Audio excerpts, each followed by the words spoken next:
Good evening. It is Tuesday, August the 8th, 2023, and I'm calling to order the City Commission work session. And let's just quickly do the roll call. Commissioner Mitchell is online. Commissioner Rocky Smith? Here. Commissioner Mike Mitchell? Here. Commissioner Frank O'Donnell? Here. Commissioner Adam Marl? Here. Mayor Denise McGriff? Present. Thank you for zooming in, Michael. It's much appreciated. No problem. Thank you for putting up with it. Well, we will hope that all the equipment works correctly tonight and that we won't have any crazy stuff going on with our Zoom or any other things that are electronic. All right, so let's talk about future agenda items. Mr. Conkle? Thank you.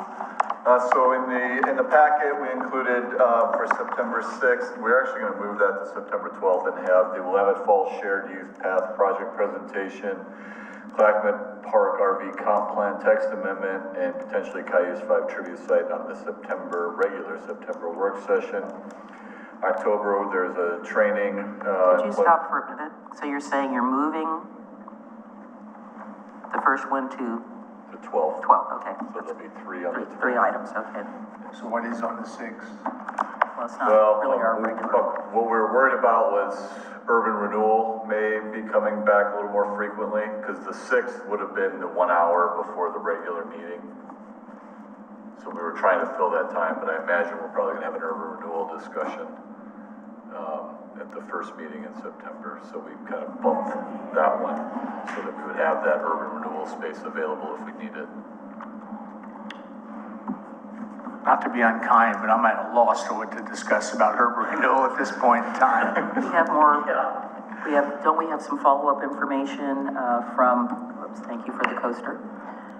Follow-up information from the previous meeting, and you sent us a written report, but you were gonna also do some follow-up on that as well, as I recall? For the 16th, we were gonna bring the minutes that you had forwarded to all the that you had requested be forwarded to all the Urban Renewal Commission members, and then Commissioner Mitchell had forwarded the Confluence project from Troutdale and wanted the Urban Renewal Commission to have a look at that. So I just wasn't sure, in the 50 minutes or so, if that was gonna spill over to September 6th, just depending on what the conversation was or what type of direction was provided. That'll be fine. I guess I had a lot of thoughts today, and a lot of it had to do with I know that's unusual. And a lot of it had to do with the remaining 17 months of my 96 months that I will have served, assuming I make it all the way. Are you planning on going anywhere? Well, you never know. Every day's a new day. And I thought about the need to make every meeting count. And I mean, we had a pretty late meeting the other night, not that I didn't enjoy it, but we've also had those meetings where we couldn't get through the agenda. So trying to balance agendas, and I recognize that's a challenge. And I recognize sometimes you even get a break and get to go on vacation, and others might put together the agenda. And sadly to say, this far into my term, I'm still not sure who constructs the agenda at the end. But I want to make every meeting count. I want to accomplish some things. And I think that the need to prioritize issues is huge, and I don't want to get distracted by the minutia. And if you look at some of the things we deal with, they're ongoing and recurring, and they never seem to get solved. And some of them just drop out of sight, like what are we going to do with the old Public Works building, I mean, we need to be moving on that. It's still on my list, Mr. O'Donnell. Well, I know they're on the list. The question is, how do they fall into the scheme of things compared to other things that do come up into the meetings? I think also we need to recognize the seasonality of some issues. A big one, tourism. Tourism is seasonal, and we've lost this season, essentially.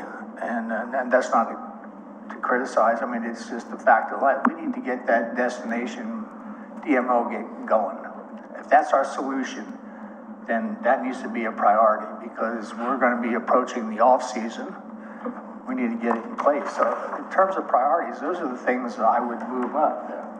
The tourism DMO solution, of course, obviously you saw the thing I wrote on water quality at the Cove, and I think, are you going to put that before natural resources, or? What I think, though, but what we're hoping to have the first discussion with the Urban Renewal Commission, just would love to hear that discussion based on. Within the framework of urban renewal? Yeah. But I mean, you had some other solutions that are definitely worth considering that would avoid any of those things, any of those potential political confrontations. And some of the things are, you know, I'm hoping that at some point, your office gets a chance to send an email to the people that would control the possible permitting, because these experts told me they don't think that the aeration would require permitting. And I was talking to Mike Mitchell on the way out the other night, and we're talking about the need to power those aerators, and it's like, well, maybe we can solar power them. That was Mike saying that. Well, considering that our key issues are in those months when solar power is probably most achievable. So, I mean, how do we move those things along instead of just discussing them and then they fall back into the queue and then they fall back into the queue? So the closest thing that we can think of locally would be the Lake Corps in Lake Oswego. They have a significant aeration system within that lake. So we've reached out to the Lake Corps management to see if we could get a meeting with them and potentially a tour. Because they actually have an it's an upland facility where they generate the air. The air is pushed through a closed system to each of the aerators throughout the lake that create the bubbling system. But, you know, there are discussions about, you know, does it address the issue, right? Or does it make it worse? Right. Might find out. Right. You know, so that's where those are some of the steps that we're taking right now, is to try to go to an actual example and learn from what worked, what didn't work, is it effective, what else are you doing on top of this to maintain the water quality in that lake? And I won't go into in-depth discussions because it's not fair, but you know, we're in the algae bloom season if there was going to be one. So here's a seasonality thing that I wish we could address in a timely manner. And I recognize I come from the private sector and governmental organizations, and with all the people participating, things tend to move slower because you gotta engage more people. And but I thought the cove water quality was a good one, and also the dredging permit. You know, I hope that you have sent off an email to the powers that be and say, simply, if we were to do what we did before, what would that entail and what would it cost? And then we'd have a starting point. So I'm not giving direct, I'm just saying that I thought about my remaining 17 months as like, try to accomplish something on your way out, and it'll come faster than I believe. So that's just my thoughts. Thanks. Thank you. On the matter of the Public Works building, because I know that's tied in with the facilities master plan that's being worked on right now, I was curious when you think that may be coming to us. I would expect that like October, November. Okay. We bring back the draft of the facilities plan that we've been working on. Okay. And then I have, if my colleagues would support, I do have a future work session agenda item that I would like to float, which is in 2020, the voters of Oregon passed Measure 109, which allowed for the licensed use of psilocybin for therapeutic uses. And part of that measure allows cities and counties to opt out of licensing them in their communities. And so this was something that only came to my attention in the last election because I saw it on my ballot for Clackamas County. And Clackamas County was one of, I think, 25 counties in Oregon that ended up passing that measure, and over 100 cities did that as well. And I think Passing it to opt out? to opt out of licensing psilocybin therapy facilities. And the reason I bring this up is I don't know if it's too late to do this because I know that they're already working on the policies, but if it is something that we're still able to do, I think that it would be worthwhile for us to look into that. One of the big things, regardless of the emerging science on where psilocybin is on treating PTSD and depression and all those other mental illnesses, I think one of the biggest things confronting us as local governments is figuring out how, especially in planning and community development, we keep up with the emerging things coming from the state and how we are able to regulate those things. And so I know one of the options is a 2-year moratorium. One of them is a flat-out prohibition on the licensing of them within the city. I just think that it would behoove us to look into that and possibly looking at that for the next election, because I do believe that we have enough on our plate as a city, as a planning department, to deal with as far as creating new ordinances and parts of our code. Do you feel that requires a work session, or do you think a staff report would suffice at a commission meeting? I think, well, I mean, if there were general support, I'm not sure what it would entail, but. Okay. I lean towards a staff report because, but I'll go with the will of the group. So I guess part of this, I don't want to get into a big discussion about it, but I'm not sure I understand what, since the Clackamas County measure didn't really apply to me, I didn't really read it as vigorously as I might have. So when people talk about opting out, that means they're not going to regulate it, or it's not allowed? It's not allowed. The Okay, licensing that's what I thought. Yeah. Okay. And that, therefore, it would not be incumbent upon our planning department to go through right. the rulemaking and all of that. Which, and again, there's the option for a 2-year moratorium, which is something that I would lean toward, just because I think that providing some relief for our planning department would be great. But also I think that we all recognize the inefficacies of our state government and their ability to roll out big new things. And I would prefer, apart from just providing relief for our own staff, to wait and see how this rollout goes, so that we can maybe be better prepared if we do choose to allow it in the future. I think that's well said, considering the state's reconsideration of the controlled substances and certain quantities are legal. That seems to be falling. The cracks? Well,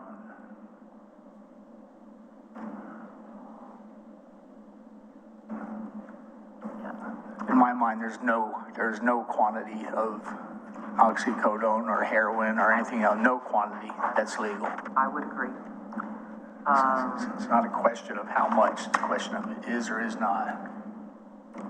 So it's a little further down on the list, of course, but I have we have a very persistent constituent that is interested in the development of a flag. And I said, well, I kind of put that in with the city seal, so just add that to it. And I said, it's way down on the agenda. This is not a high priority right now. So I'm just, that way I'm not saying anything. And then you still have kind of here in the middle on page 2, I think I sent an email asking where we were on the joint work session because I got asked by one of the West Lynn counselors. So I don't know where we are on that. Okay, have not heard back from Westland, so. I'm Follow-up. shocked. That's what we had the problem with last time. We didn't get any response asked. We kept asking, because, so, yeah, okay. All right, so item number 2, discussion items. This is a city business license comparative analysis and modifications, suggestions and recommendations, Mr. Conkle and Mr. Graham.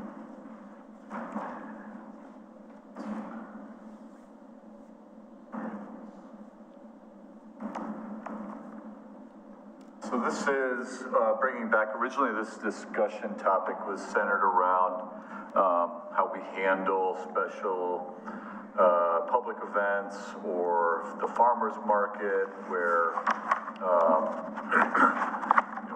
we had one organizer having a business license, but not necessarily the businesses that come in to support that event underneath it, having it, and whether we should or should not require that. And if we are to require it, is there a way to look at a reduced rate associated with that, or a shorter timeline, rather than the one-size-fits-all that we currently have, which is you just apply for your yearly business license regardless of how many times you're in the city doing business.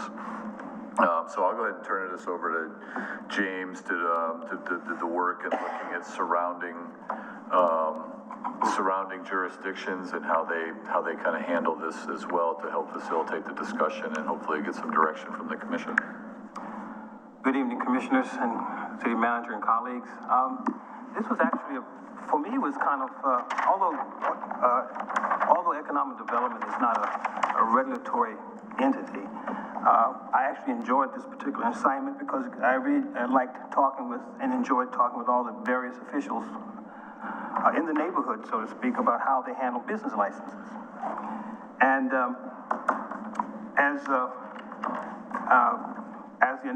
and I will go through some of this, but a lot of these communities do this very same thing with regard to business license with a little bit of nuance in there. For instance, all cities. Put this up.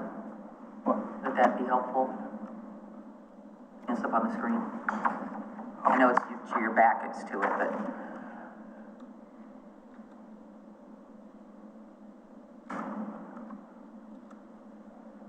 Okay. Got it on the tablet, so. Okay. You want it? Okay. A lot of the communities do the very same thing with regard to how they administer the business licenses with a bit of nuance here and there. For instance, all of the cities require a business license except Kaiser. That's They so don't. weird. They don't have a business license at all. Program, not at all. And so that was very different and eye-opening. With regard to cost of a business license, they were different with regard to cost. Oregon City has the most expensive business licensing program amongst the 8 I talked to. With regard to nonprofits, all the surveyed cities except, all the surveyed cities exempted nonprofits from paying for a business license except Happy Valley. Happy Valley did require them to pay, nonprofits to pay for a business license. In terms of temporary business license, all cities except Oregon City offered a temporary license and with a non-event related option. And then farmers market, the very question that the city manager raised, 3 of the cities require the organizer to get a license, just the organizer. And another 3 of the cities surveyed required all vendors to pay something with regard to a business license. Could you clarify that further? Because when you say organizer, to me, that would be the organization, which is like the board, because all these farmers markets have boards. Right. That would be the board. Well, what I mean by organizer, the entity or person responsible for organizing the event, primarily responsible for the event, took liability. If they have an executive director. If they have executive director. So that's what that is all about. And 3 of the cities require all vendors to pay something, all of them to pay something. 1 city required business licenses for everyone, but no fee. So that was, and then in terms of business licenses for events, 3 of the cities stated they required all the vendors to have to pay something toward a business license for an event. 1 city stated that they don't have a business license they don't require a business license of the vendor or the organizer, but if the city is engaged in blocking off the street or providing some type of services to that group or vendor, they simply have to reimburse the city, and that's the extent of that. And then 2 cities, with regard to business license for events, 2 cities only require the organizer to pay for a business license. With regard to a nonprofit temporary business license, 3 cities required nonprofit vendors Three cities allowed nonprofit vendors to have a temporary business license. And then 3 cities didn't charge. There was no fee for it at all. And then 1 city said that a business license is required for these temporary situations, but they didn't charge a fee. So some nuances here and there. With regard to Oregon City, as you already know, our current situation is that our licensing program is on a calendar year basis from January to December. The application fee is $60 for new applicants only. The license fee, also the renewal fee, is based on the number of employees, which ranges from around $240 to $700. Why do we have an application fee? It's in the regs. Well, I know, but why? Well, that's something that the finance department can probably answer, but my understanding is that it covers costs for one of the individuals administering the license fee. If there's anything more to add, that's fine. No, okay. The license fee is prorated after July of each year. The renewal period is from December 1st through January 31st. Oregon City requires a late fee of $25 plus 10% of license fee for every delinquent month charged after February with no cap. There's no fine for failure to obtain a business license, but some unlicensed businesses have been asked to pay for the prior application and late fees that were not obtained. For example, a business that fails to renew for 3 years will be charged for 3 times the license, 3 times or 3x the business license plus 36 months of late fees. Yikes. And then there are 2 exemptions in our code, or our regulations. And garage sales and wage and salary labor is not required, was exempt from a business license. So that's our current situation. But all in all, Oregon City's business licensing program is the most expensive in the neighborhood. So with that said, we offer the following recommendations. And we recommend that we maintain the current calendar year licensing period from January to December. Eliminate the $60 application fee. Keep the current regular business license fee structure. Prorate the license on a monthly basis. Maintain the current renewal period from December 1st to January 31st. Establish a renewal license fee, 50% of the regular business license fee.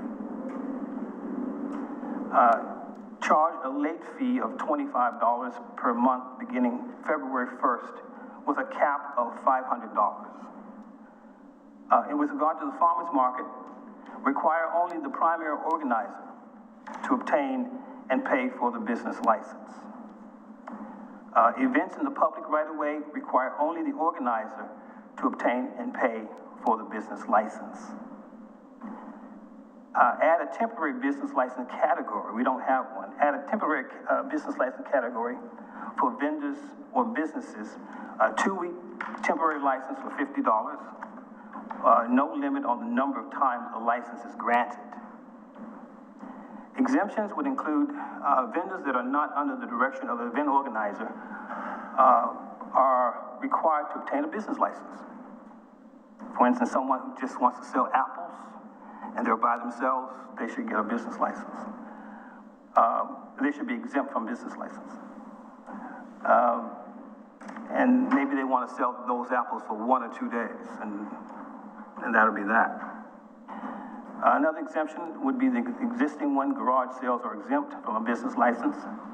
And nonprofit organizations with proof of a 501c3 status are not required to obtain a business license. Are required to obtain a business license, but there would be no fee.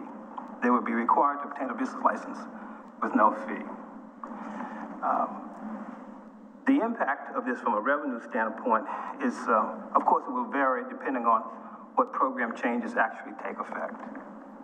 So, with that said, those are our recommendations. Are there any questions?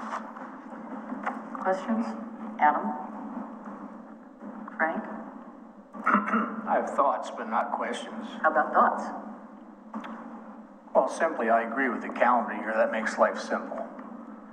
And the app fee, I don't know, somehow I feel that it should be minimal, but exist, and maybe, because you're going to incur costs regardless. And maybe a successful app, the app fee can be applied to their successful obtaining of a license. But I realize there's a cost involved, and I don't want it to be excessive. I mean, I don't care if it's $25, but it's something. Current fee structure, I have to look at that. The renewal of 50% is fine with me. This stuff about the whether it be the farmers or organizers only getting that troubles me because, again, I don't want the fee to be excessive, but I want to know who's doing business in my community. If I have to track an outbreak of some kind or food poisoning or something, I need to be able to find those people. And I'm not looking at it as a revenue measure. I'm looking at it as a public health and safety measure. You know, how do I find vendor X that was one of 30? You know, so for me, that's why I would have everybody. Now, I don't want to make it punitive, but I want to make it, I want a record of who was participating in these events. I'm all for the temporary license, as I said before. The garage sales need to be controlled, and they are controlled, but not well under our current code. And I was involved with Ryan talking about there's people that have an ongoing garage sale. That's their living. The places look like a dump. I have several of those. Pardon me? I said, we have several of those. Well, and I think Ryan is going to come before us with a modification to the code, because currently, I thought that it was limited to 3 a year, and that may or may not be true. But there's these little exceptions in there about if you are sourcing the merchandise you sell, like you're buying closed out storage areas. That's a different world than I'm getting rid of my household goods. Yeah, that should not be in a neighborhood. No, and it shouldn't be ongoing. And so he's looking into that. I think we'll see something in the near future. I think it'll be an easy thing to digest and move on. You know, 3 garage sales a year, 72 hours each, 3 days. Good Lord, if that doesn't suffice, you need to examine your lifestyle. Are we talking hoarders? Yeah, you need a star on the movie Hoarders. So, you know, the garage sale thing, I don't care about having a license. I don't want a license for it. I just want it controlled under our code. And I didn't realize I know I have one in my neighborhood, and apparently others exist. So those are my overview thoughts to it, and open for discussion. Michael? Yeah, I have a couple of questions. And some thoughts. Mr. Graham, I assume that 50% discount on renewals is to encourage people to sign up during that December 1st to January 31st window. That's the only time they could get that lower rate. Is that right? That's right. That's correct. Okay. And I noticed we're not alone, but there's some places there's a different rate for inside the city and outside the city, but other cities don't. Help me with the rationale behind that. What are we trying to encourage there, or discourage, I guess? Well, it was interesting in my discussions with these various communities, but for instance, take West Lynn, for instance. If Oregon City businesses go there and conduct some form of business, they are required to pay for a business license and get a business license, but it's going to be at a higher fee. Because it's outside. Because it's outside. And the rationale, I can't tell you what the rationale, because it was not clear to me. I have to admit, it seemed like punishment, quite frankly. But It was that way with West Lynn as well as with a couple of other of our cities here. Oregon City has an inside-outside business license fee too. So in terms of rationale, I can only say that because you're not a member of that community, they'll charge you more money. Well, we have those fees for I get that. other things here. So I'm trying to wrap my head around this. You're suggesting to prorate monthly as the year goes on, right? Right. Right now, you prorate on this. I think it's on the 6th month. If someone comes in on the 6th month, then they have to prorate. They have to pay on a prorated basis on the 6th month. Okay. So, but then you also proposed late fee. So on the one hand, your fee is getting prorated downward, and at the same time, you're accumulating late fee? No, because if you buy a business license, say in December or February, I would say in February, you would prorate the remaining of the month, and so therefore it's only a few $100, maybe a few dollars left in the month. So you would pay from February to the end of that to the end of June. Is that for new businesses? Yeah. That was Right, so if you're an existing business right. and you don't get a business license for a year, and then you come in March, we're going to treat you as if you owed us 15 months. It seems like the prorated should be for new businesses that come in whenever, May, September, whatever that is. That's the distinction I would Is make. that what you're asking, Mike? Yes, it is. That makes sense, to prorate it for new business. So we'll just clarify, the prorated is for a new business coming in. Okay. So question on the farmer's market, where you're proposing to exempt nonprofits, not from getting a license, but from paying a fee, but the organizers of the Oregon City Farmers Market are a 501c3. So would they be paying a fee or not? They would be paying a fee. But they're 501c3. Well, it's a difference. This is a special, sort of a special call out in this situation because even the organizer of the farmers market who sent me an email agreed that she, as the organizer, would pay a fee for a business license, and she's fine with that. But she was concerned about the rest of the vendors paying a fee at all. And so I took her recommendation to heart and put it there. Because I did know that from your previous conversation, you didn't want to hurt the farmers market. The existing situation is that the vendors are not being required as it is to pay a fee. That simply has not been required of them. Although by reg, they are required, everyone is required to pay But they're paying a fee to the farmer's market to have their booth there. right. And they also get vetted, and so to get to your question, your concern, they are vetted before they're even allowed in. They're inspected, they're spotless, they look at all their records. They do not just let anybody into the farmer's market. So my comfort level as a consumer is that I know that all of these people have been vetted before they even get to put their booth in there. So I'm comfortable with your recommendation is that we have one fee for the board of the farmers market. They pay the fee, and we'll let them do all the vetting of all their vendors to make sure that they're meeting standards and whatever. They have a whole list of what you have to do to be in that market. And I've only attended a couple of their board meetings over the last couple of years because they wanted to see if the city could help them relocate. And so they're working on that. They may be relocating this fall to a different location. So I think that's reasonable. I've just got one more quick, just a suggestion. On the price increases based on number of employees, 1 to 25 seems like 25 is a pretty good sized company, for a city-based, or a local business.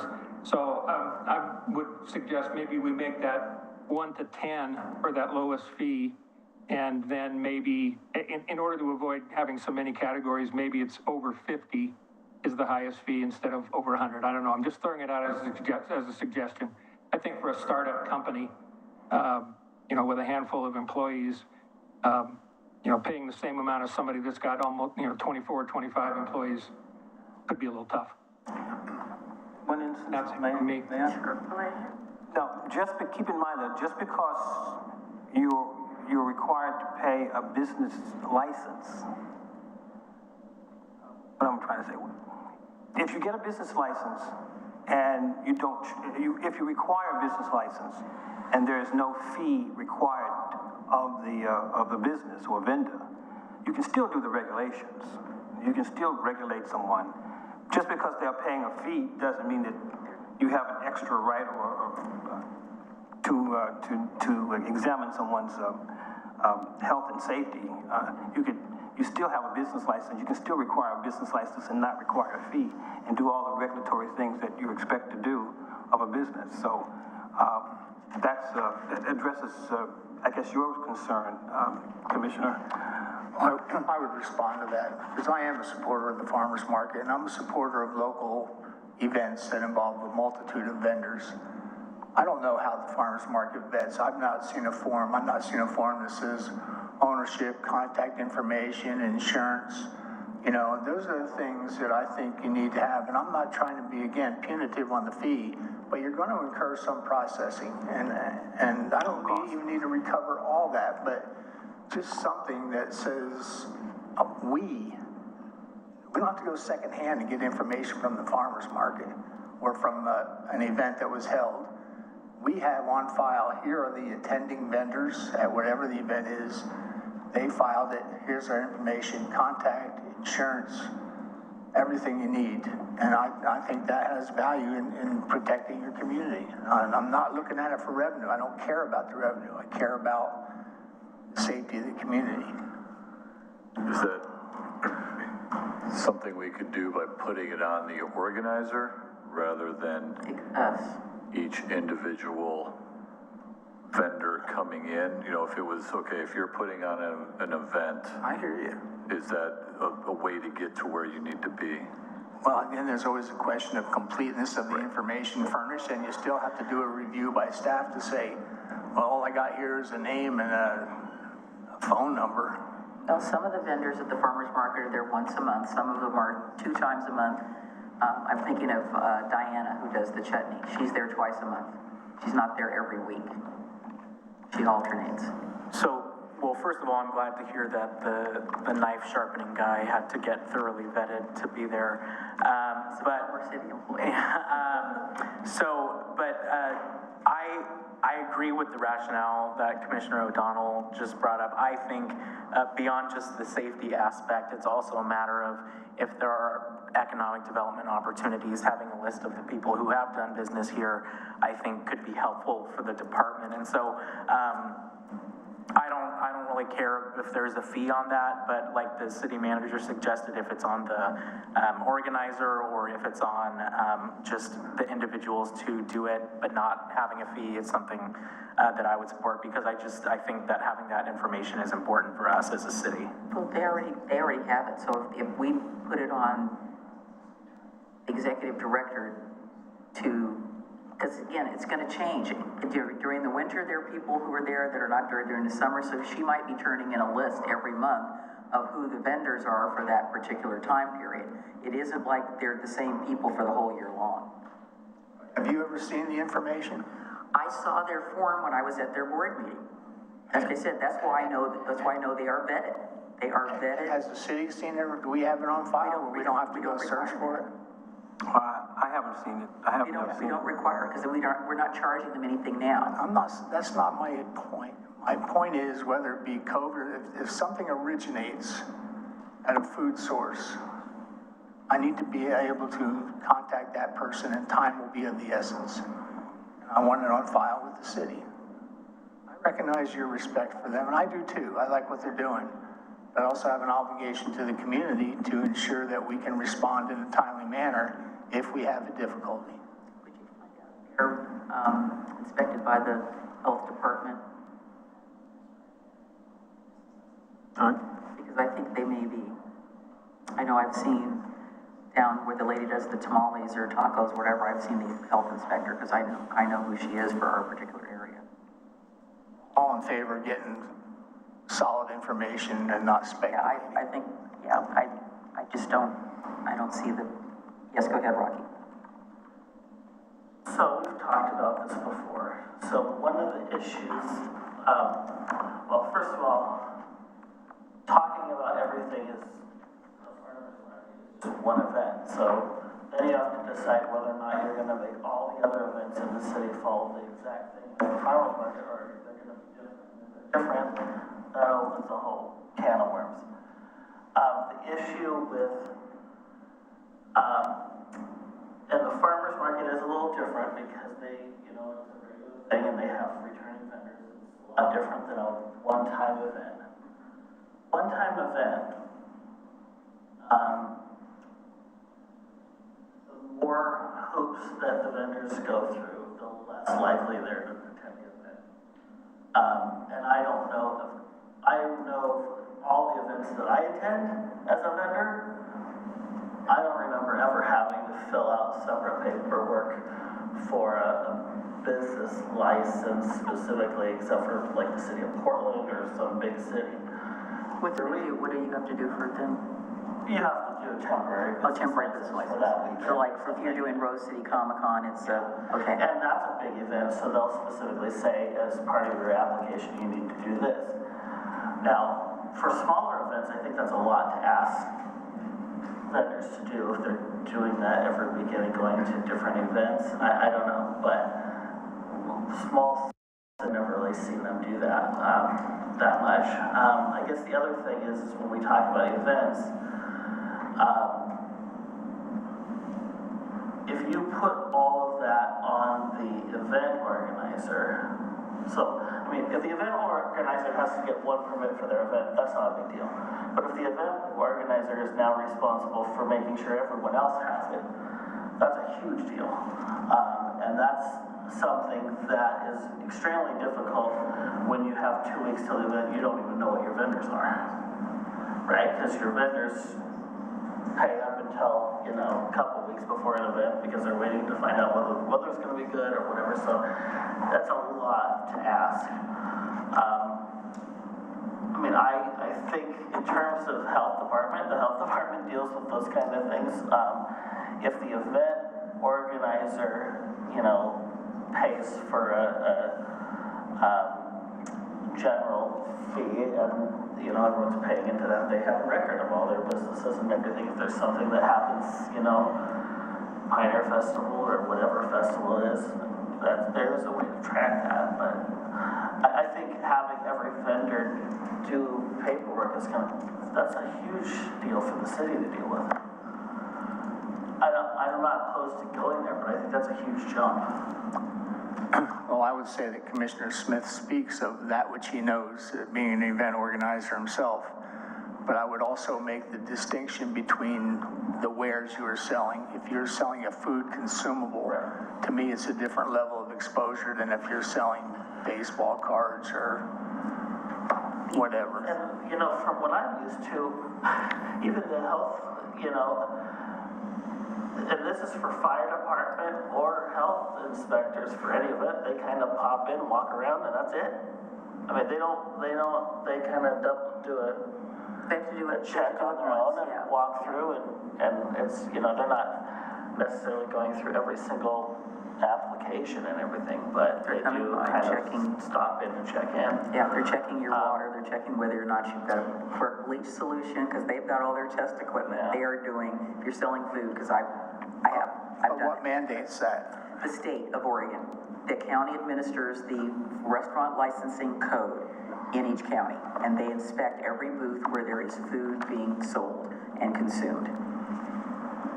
Yeah, because I'm curious about food booths, I'm curious about the presence of propane tanks and heat sources and those kind of things. So who The only people that have monitors those that? are the people at the, that are selling the food. Everybody else is like got a vegetable stand.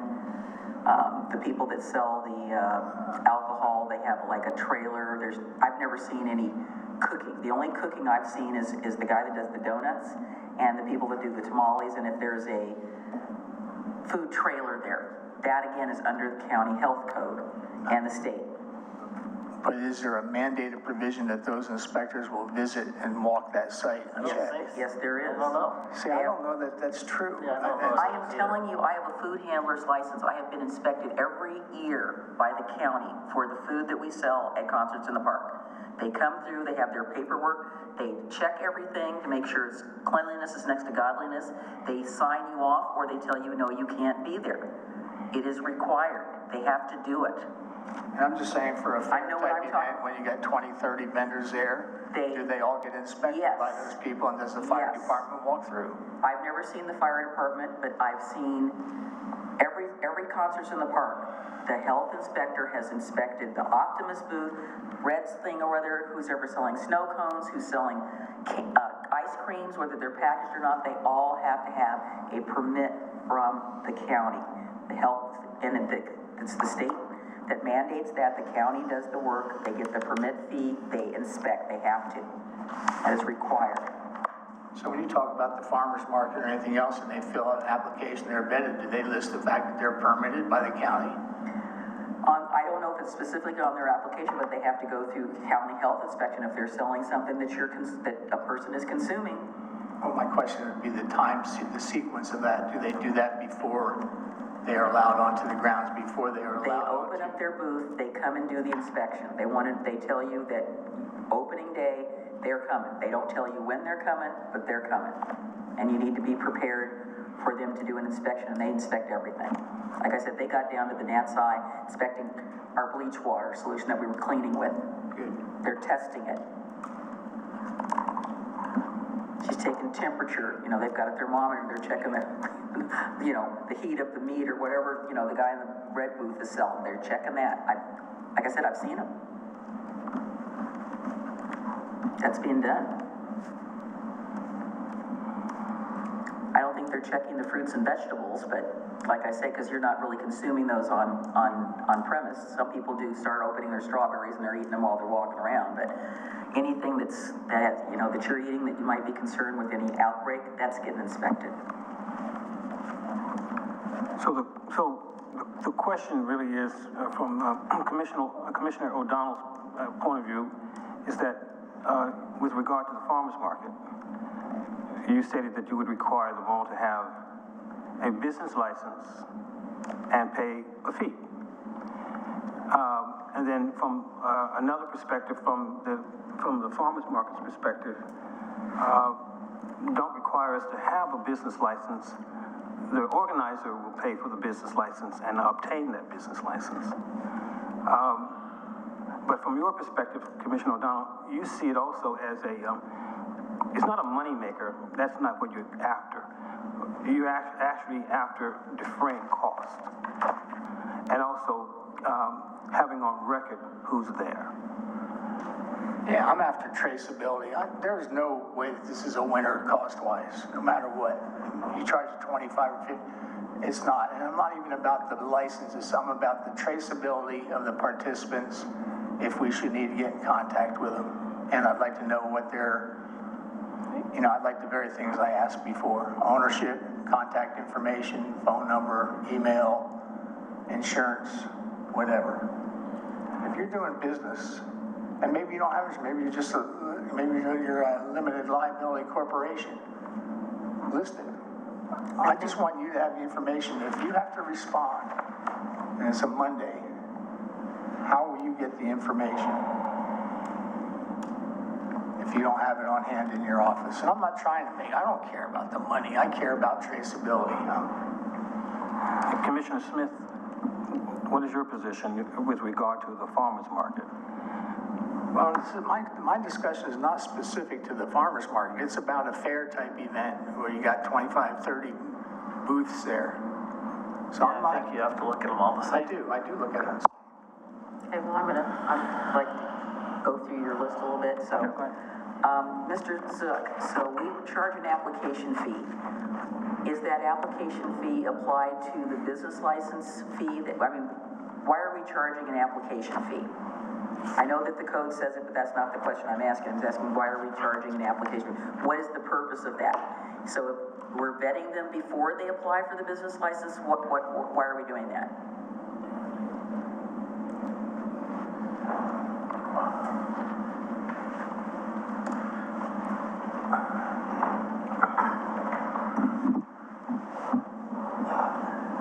Good evening. Let me make sure I understand your question. You're asking what the purpose of the $60 fee is and whether or not it gets applied to the actual license? Well, first of all, why are we charging an application fee? And why do we do that? Because aren't we getting the same information if they apply for a business license? Because if they apply for a business license and they're not really eligible or whatever, there's a problem with it, we can say, no, you can't get a business license here because you're not allowed. So why are we doing what is the purpose of having an application? I don't know that there necessarily is one if there's if they're going to pay a business license. And I don't know if they actually, I'd have to talk to Diana and see if they actually pay, like if they're not eligible, would we actually keep that $60 or just send it back? I'd have to find out what the practice is. You are correct that the code calls for it. The amount has been set by the, amount over time. At one point, it's probably much, the fee structure. So the code does not actually state that $60 amount. It's probably. But I mean, if there's no purpose of having an application, because to me, filing for the business license is the application. Right. So we're asking them to fill out an application, then fill out an application for a business license. That's what I'm seeing. Is that so? I don't think we need to do that. They just fill out the business license application. Right. And then in terms of, I think we definitely should have a temporary vendor's license for whatever it applies to. But we're talking about pet peeves. I do not want these people coming to my front door selling aluminum siding or whatever the heck that they're selling. Without being vetted. As you know, I get very cranky about the people standing on the curb selling flowers or Valentine's Day stuff or whatever, and then there's the whatever that is going on at that church. They have these sales all the time. They finally did, I think, get a business license because they were doing it, it was not a one-time shot having these used clothing, $3 for whatever it is, but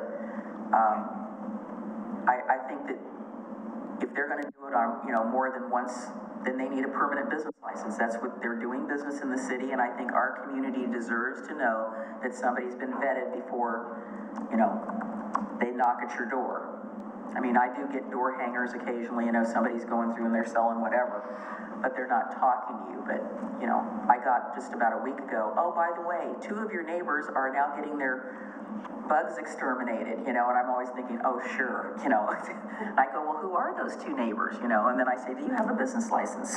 Are you supposed to be, coming to my door? So I think we need to have some certainty if people are wandering through the community. Obviously, if we can figure out how to get a hold of them and ask them to do that. Obviously, I don't have the same level of concern that my colleague does about the people who are at the farmers market. I think we can get a list of who's there from the executive board because, they're already vetting those people. Like I said, they don't let just anybody in. And all the farmers markets that I've ever been to, the state, they have criteria or whatever standards. They do not, so if it's tacky looking stuff, it's not going to be there. It has to be quality. They vetted them. They don't just let anybody in.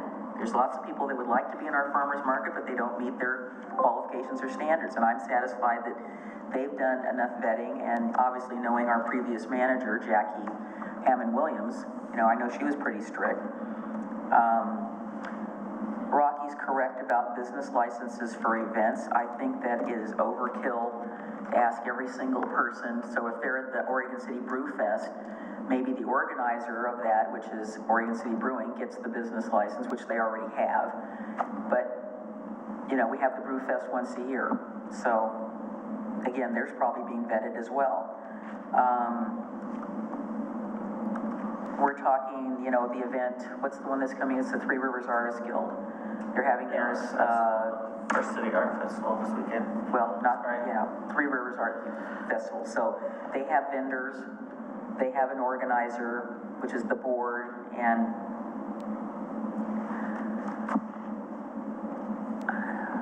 I think, if the city wanted to require that license holder, the event holder, to submit their vendor list.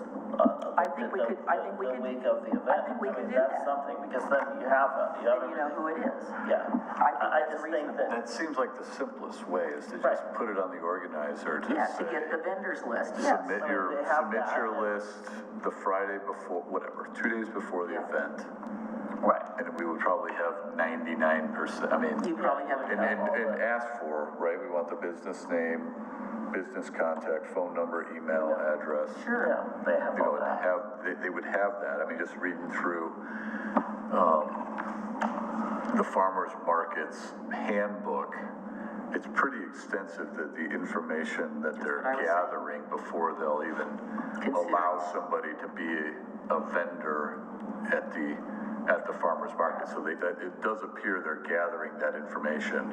Insurance, So let's let them do it, like but for I the think- farmers market, they have to have $1 million insurance policy. So there are things in there that it looks like they're gathering that we could just ask for. Because I mean, Does that apply to a public event? Say we have to. Well, I think for consistency's sake, we'd want to do the same thing, wouldn't we? And that's my only interest. I support that. Rocky, so again, you have experience in being a vendor and also being an organizer. When I just have the experience of being a vendor. So I'm tending to go with your recommendation because you have the track record, you have the experience, you know what it takes and what's involved in it. I think the things that concerned me was in the past when we said that, okay, all these people have to get their own thing. That means 60 people out there trying to figure out, going through the process of calling the city, and what, I mean, that's a nightmare. Yeah, and they won't It's a come. nightmare for city staff. And they won't come. They won't right. come and be here. This is too much of a And if hassle. it is a hassle, they won't. But and the other hassle is if the event organizer, in some of our conversation has been, oh, they need to give us the vendor list a month in advance. Well, that's impossible too. I mean, if it's the week of the event, they have a solid, they're done, they know what the list is, and they have it, and that's, an email. Yeah, I think To the city what you're with the list. suggesting and what City Manager Conkel's suggesting, it takes the burden off of us. We get the information and we can go from there. I mean, I think the follow-up to your concern is that what if somebody is a vendor at one of these events and they want to go to a brick and mortar? I mean, that happens a lot. Somebody's got a food cart, they decide, oh, this is really great, I want to go to the next step. So you're talking about, in many ways, of inadvertently, this is sort of an economic development tool, even though the business license program is handled out of the finance department, but it would be encouraging and supporting in many ways to make some of those things possibly happen. And that's exactly what I was trying to get across, is that just having the information itself, more so than just the health and safety aspect, which is important too, is just having the information for our department if and when those opportunities occur for further economic development for those businesses. So I think that what the city manager has suggested is that satisfies what I was looking for. I think, yeah, I agree, and I think you agree as well. Okay. Mike, what do you think? Yeah, I agree. Okay. The list is a good idea. So back to your concern about the renewal, same as the license fee. Is there any concern about that? Oh, excuse me, sorry. 50% of annual license. Sorry, I'm reading the existing column. Yeah. I need to read the proposed column. So you're talking about, Didn't sound like anybody had concerns with that within that 2-month window. but if they suddenly go to February 1, then it's just the regular. So are you talking about, do we have these on a prorated schedule so they go up, or are they flat? The business license Fee. Is it like, 3% per year goes or up with what? COLA, doesn't it? Is this the Cost of living? I don't know that this does. Are you referring to the initial business license fee or the renewal? All. Yeah, I The don't, base number that you're gonna calculate on, is it the same from year to year to year? I'd have to pull that up and double check, yeah. Now, my understanding though, last year the business licenses were less. And this schedule that you're looking at now Is 23. is a new, it's 23 is a new fee schedule. Last year, last year was less, actually. And then, the business license application fee, based on the application, it is a non-refundable fee, $60. I don't support that. It's non-refundable. We need to get rid of that. What do we do for, home occupations? Do we have a category for that? There's a home occupation component on the business license. Yeah, on the business It's license. the same fee though. I mean, it's the same one person to 25 is. So it's generally gonna be that initial level. 178? Let me look at it. Correct. Yeah, I think that's really high for a home occupation.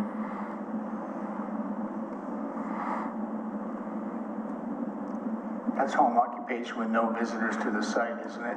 It's like you're running a business out of your house, but you're not anticipating traffic coming and going. Or incidental. Right, incidental. It's So not like a, we have a number of people that are licensed massage therapists that do massage at home, and you can only do one client at a time, and so many, you know, I mean, you're not doing 50 in a day.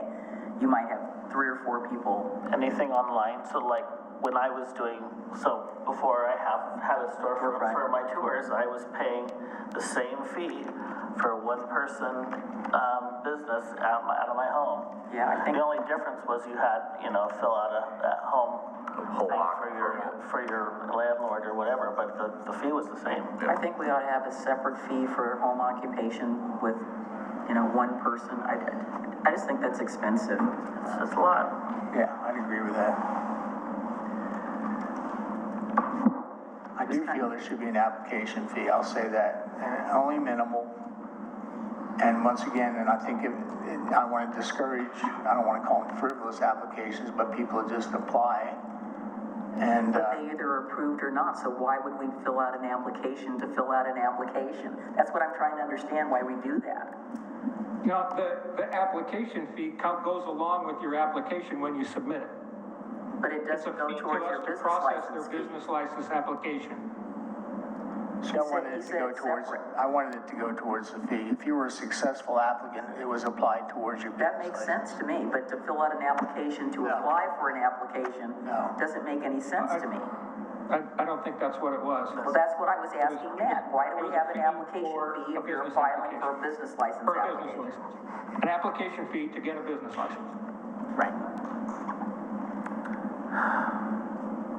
Right, it is a fee, it is a separate fee, and consider the fact that the staff, the amount of review that goes into the business license, you know, the multi-departments, and even as I was talking to Captain Davis, he informed me that code even goes out to the home occupations and Yes. does a site visit there, so,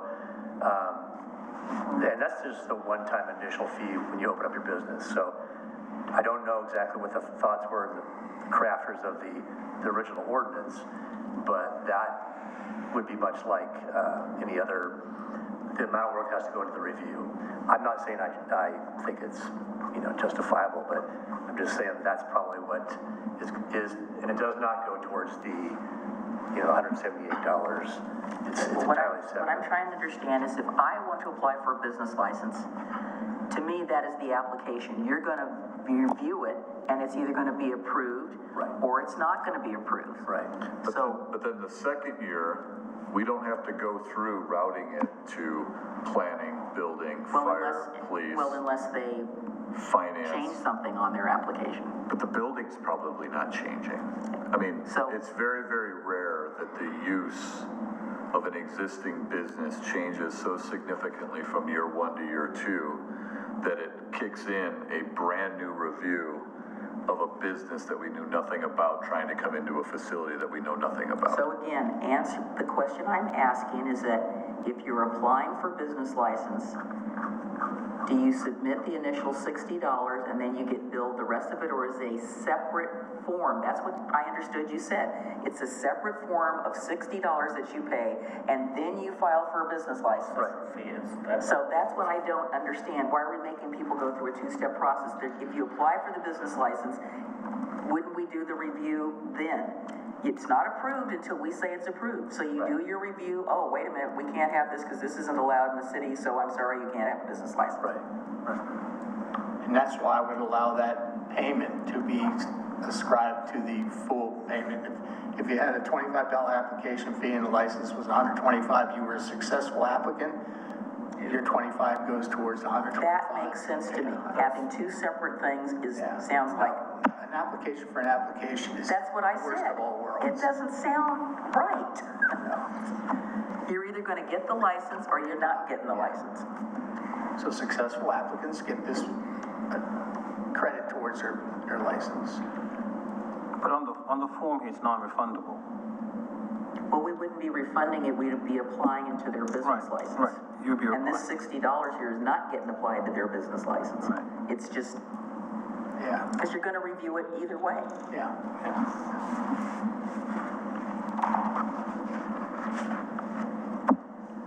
Did we answer all your questions, or did we just make it even more confusing? What did we miss? Okay, did we get to your concern about the other non-farmers market, non-beer fest, non-Three Rivers? Because I think they have to Oregon be City, all treated the same. Oregon City Brewing is not a nonprofit, so they would be applying for business licenses, the organizers, give us a list of all their breweries or whoever's gonna be there, correct? Is that what I hear you saying? I mean, it would be they would be doing the exact same thing, except for they have to get a business license because they're not a Right, but they're already have, nonprofit. these guys That's already the have a only business difference. license. Right. So they can use their business license to do the Brew Fest. It's not a separate deal. Right. Okay, I think we answered all your questions. Well, it seems as if you agree with all the recommendations that we've listed here. Maybe the farmer's market is a little nuanced. So are you from general consensus, I guess, are you saying that the farmer's market, everyone gets a business license? No, we're saying the organizer gets the business license Gotcha. and they submit a list of their vendors. Everybody, it applies to everybody. Okay, Even though they're a 501c3, we're creating, anybody is paying for a farmer's market business license, or are we exempt? That's what I heard you say. Is that correct? I didn't say one way or another. It creates a But I conflict think you between have to treat them the same, Mike. Right, so if you're a 501c3 who does an event on Main Street, the way it's set up, we're not charging you, but you're getting a different permit through us, right? Whereas the farmer's market, if we treated them the same, would get a free business license and give us the names. We wouldn't be charging them. And if they're doing it on the county's property, really there's no right-of-way permit from us, there's no event permit from us, I don't have a right? problem with us charging the license organizer of all these things $75. And they give us. Across the board, everybody. But whether it's the farmer's market, in the right-of-way, at EOT, we're gonna say if you are utilizing the system to have business licenses under your umbrella, so all your vendors do not need to get a license, therefore you need to get one as the organizer, regardless of your profit status. Yes. Is that fair? Yes. Or Fine with me. Yeah.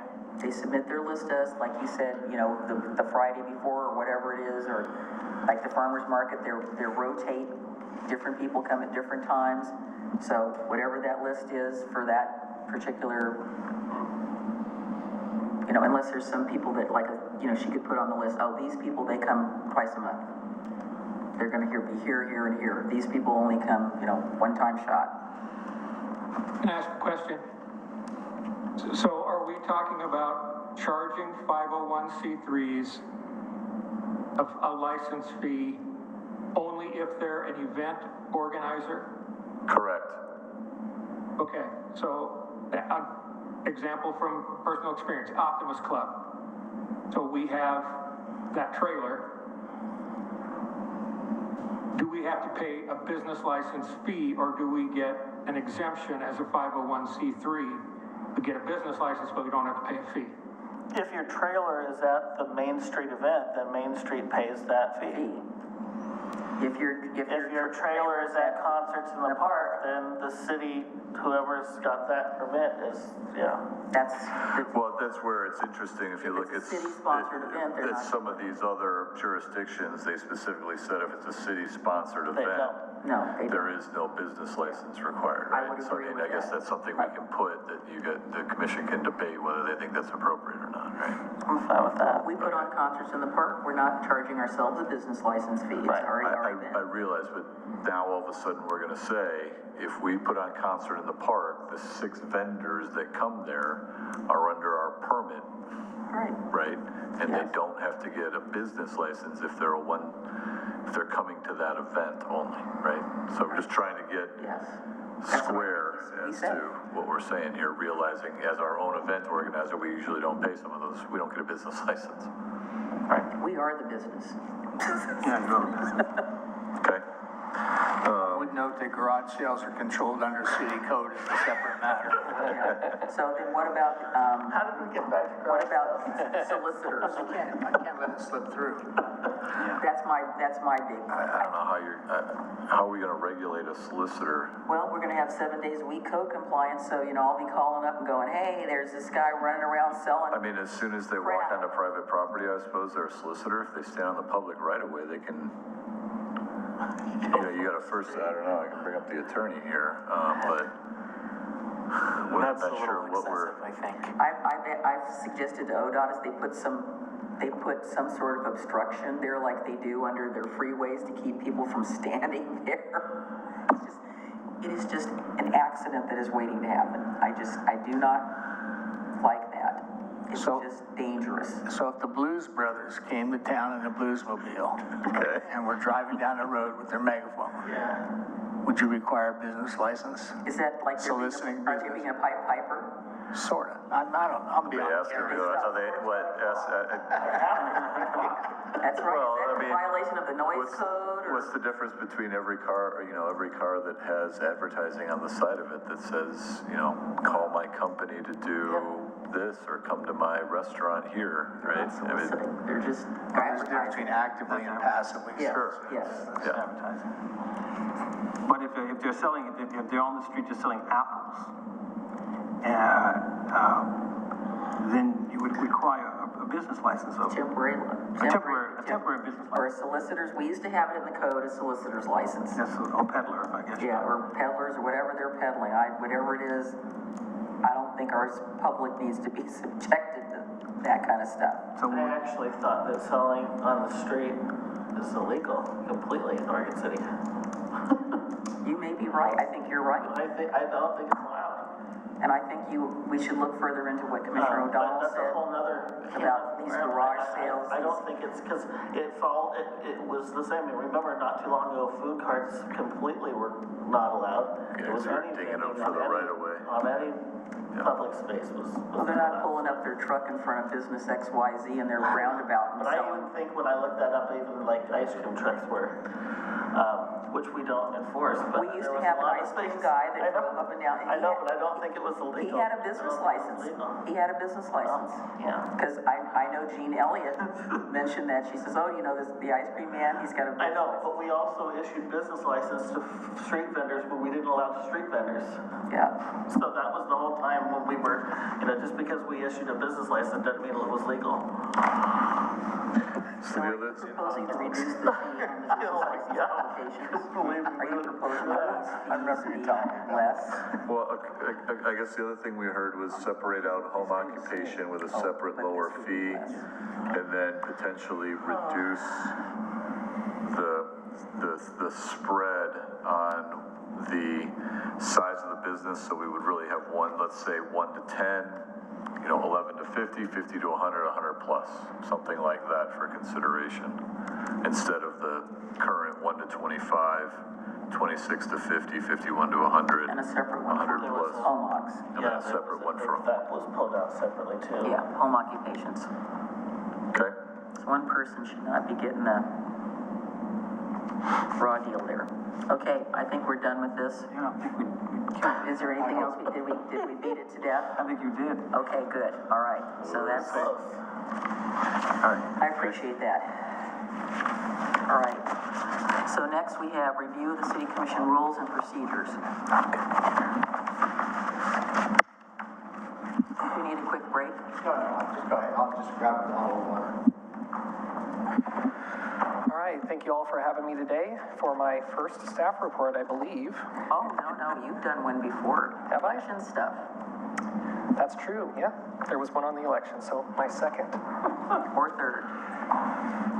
So this is kind of an outline of our discussion for the evening. Start off with some just minor updates to the rules of procedure. We'll move on to the discussion of a residency evaluation policy for candidates. We wanted to talk about the public comment beeper, so the timer for public comments. The conflict rules associated with nonprofit boards, I'll hand that over to Carrie to handle, and any other changes requested by the commission. I want to give some background, the overview of the recent changes. In 2019, we added a limited public comment at work sessions. There was certain expert testimony that was going to be allowed at work sessions. We also changed the work session start time to 6 o'clock from 5:30. In 2021, we moved the consent agenda to an earlier position in the agenda for regular meetings, and we created a presentation section of the agenda and separated that out from general business, and we moved the meeting location. Because it was in the thing that said we were meeting at. It explicitly said City Hall. I know it did. So now it currently says where posted on the agenda. There you go. Some minor changes we're proposing. The presiding officer, right now we don't have it explicitly listed in the bylaws, or excuse me, the rules of procedure, that the presiding officer cannot make a motion but may second a motion. That's been kind of the accepted practice for a while, and it's also in Robert's rules. So it would just be something to make it easier to reference for ourselves. The next one would be preservation of order, adding number 8, which is really just internal consistency. It's listed in several other areas of the rules of procedure, and this would just add it to the list of things that the Sergeant at Arms is able to deal with as a problem. And you will explain who our Sergeant of Arms is? Our Sergeant of Arms, yes, is the Chief of Police, or whoever is representing. Or his or her designee. Does it state what'll happen if somebody breaches it? We haven't gotten there yet. It's a mystery. It's up to removal from the meeting. Yeah. I don't think, as you recall, have we ever had anybody removed from a commission meeting? No. We probably should have. We should have. I'm just saying, in your tenure, have we ever? I know we had to remove somebody from a planning commission when we were at 320. I think several people have removed themselves in the past. I think we've taken a break. We had Sergeant Kitzmiller come over, and he took them out of the planning commission.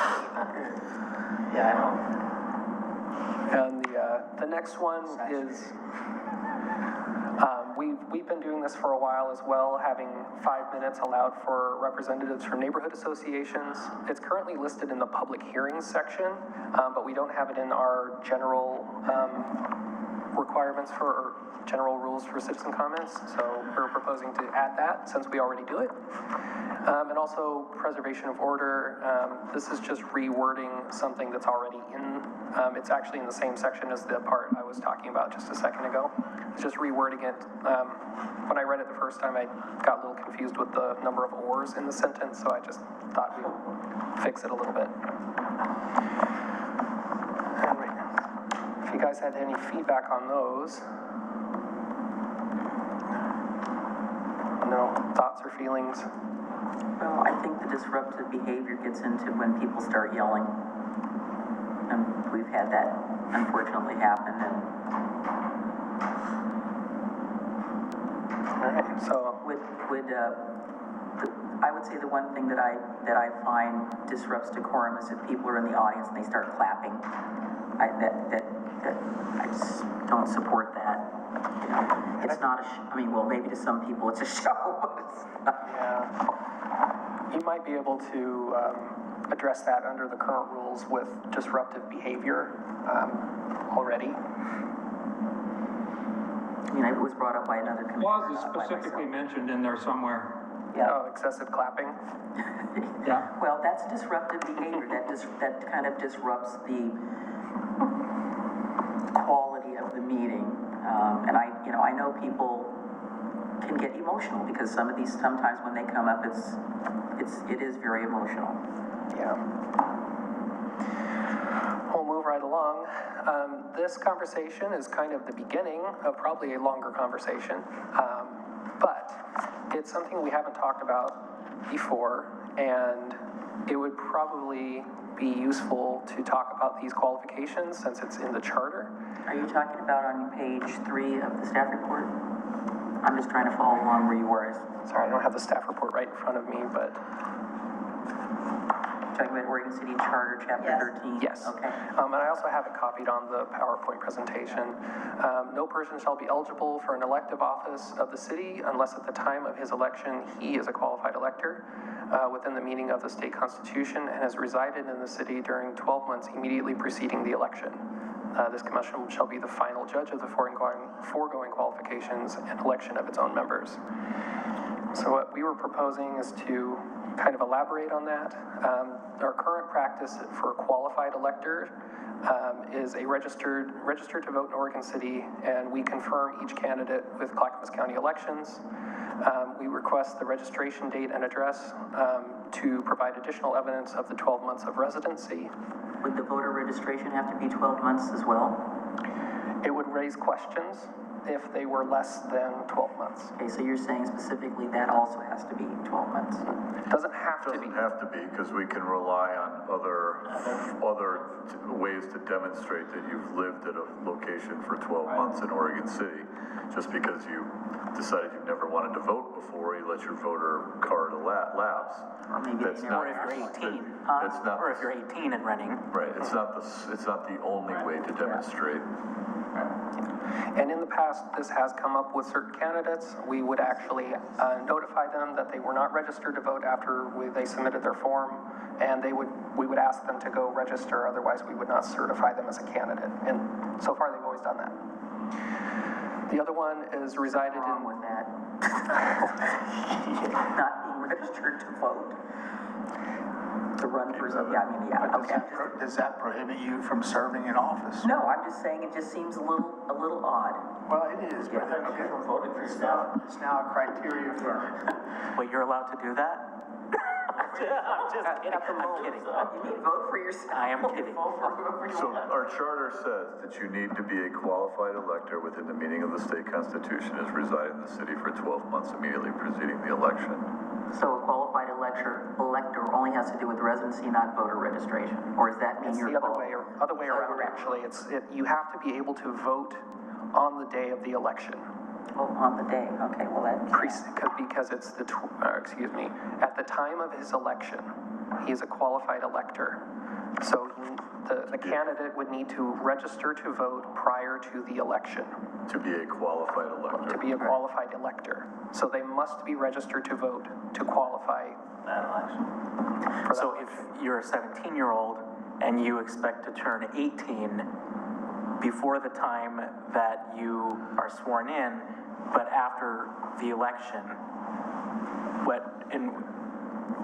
I see where you're going. You're not a qualified elector at the time, and one of At the time of the election, you would be. right. but not at the time when we'd have to Files. certify. Yeah, see, that's You have to another certify ahead of time. That's another aspect of this we'll get to in a little bit. We have to evaluate their residency or their qualifications prior to the election in order, and we went through this. If we cannot decertify someone. So if they fail to register to vote, then we cannot remove them from the ballot. So effectively, between the two requirements, we've required them to be registered prior to being certified. That makes no sense. Because that's the way the ballots are put together. Right. And we can't change the county's deadlines. So that's prior, yeah. So Okay. we've kind of just pragmatically done it that way. Otherwise, we wouldn't be really following out the spirit of the charter. No. for the county election rules. Right. I've lost track. What's the time difference between the moment when you can file to run for office versus the day of the election? I don't know the date specifically offhand, but it's something like 60 days It's well in prior to advance. the election is the deadline to certify the candidates, which we have been using as the deadline to file. Which puts us in a little bit of a bind. I think I remember I had to file by the 25th of August to get something on the November ballot, and then it was earlier than that for the August election. I mean, I had those dates like burned in my brain. And luckily, those are always included in the candidate manual, so we can rely on someone else to count the days, which I appreciate. The next component of our current practice is resided in the city during the 12 months immediately preceding the election. We usually look at everyone, well, we don't usually, we always ask for their driver's license. We note the issuance date and the address matching the address that's on the form. If there's any inconsistency there, then we move on to different criteria. Right. So, What I'm concerned about your statement is that it's not consistent. If we require the driver's license, then it should apply to everybody, not, well, this or that. we always ask for the driver's license. So that is a requirement. Yes, as You don't necessarily have to have a driver's license. If they right. have one. Some kind of identification. Or a voter ID card would be the other sort of form that the state of Oregon requires for identification. Right. And what I want to emphasize too is that as we don't have a policy currently, we are just directly applying the charter requirements. So we're trying to discern what their residency is. And driver's licenses, typically, most people have one. They have it available to them when they file their form, which gives us evidence that day of Well, can you also put down the ID card? Because again, there are those people out there that do not drive. And they take the bus, but they have an identification card, which the state of Oregon issues, which they consider that to be right. a legal ID. I haven't encountered it yet, but like I said, that's not a rule that we have IDs checked. It's just what we've done.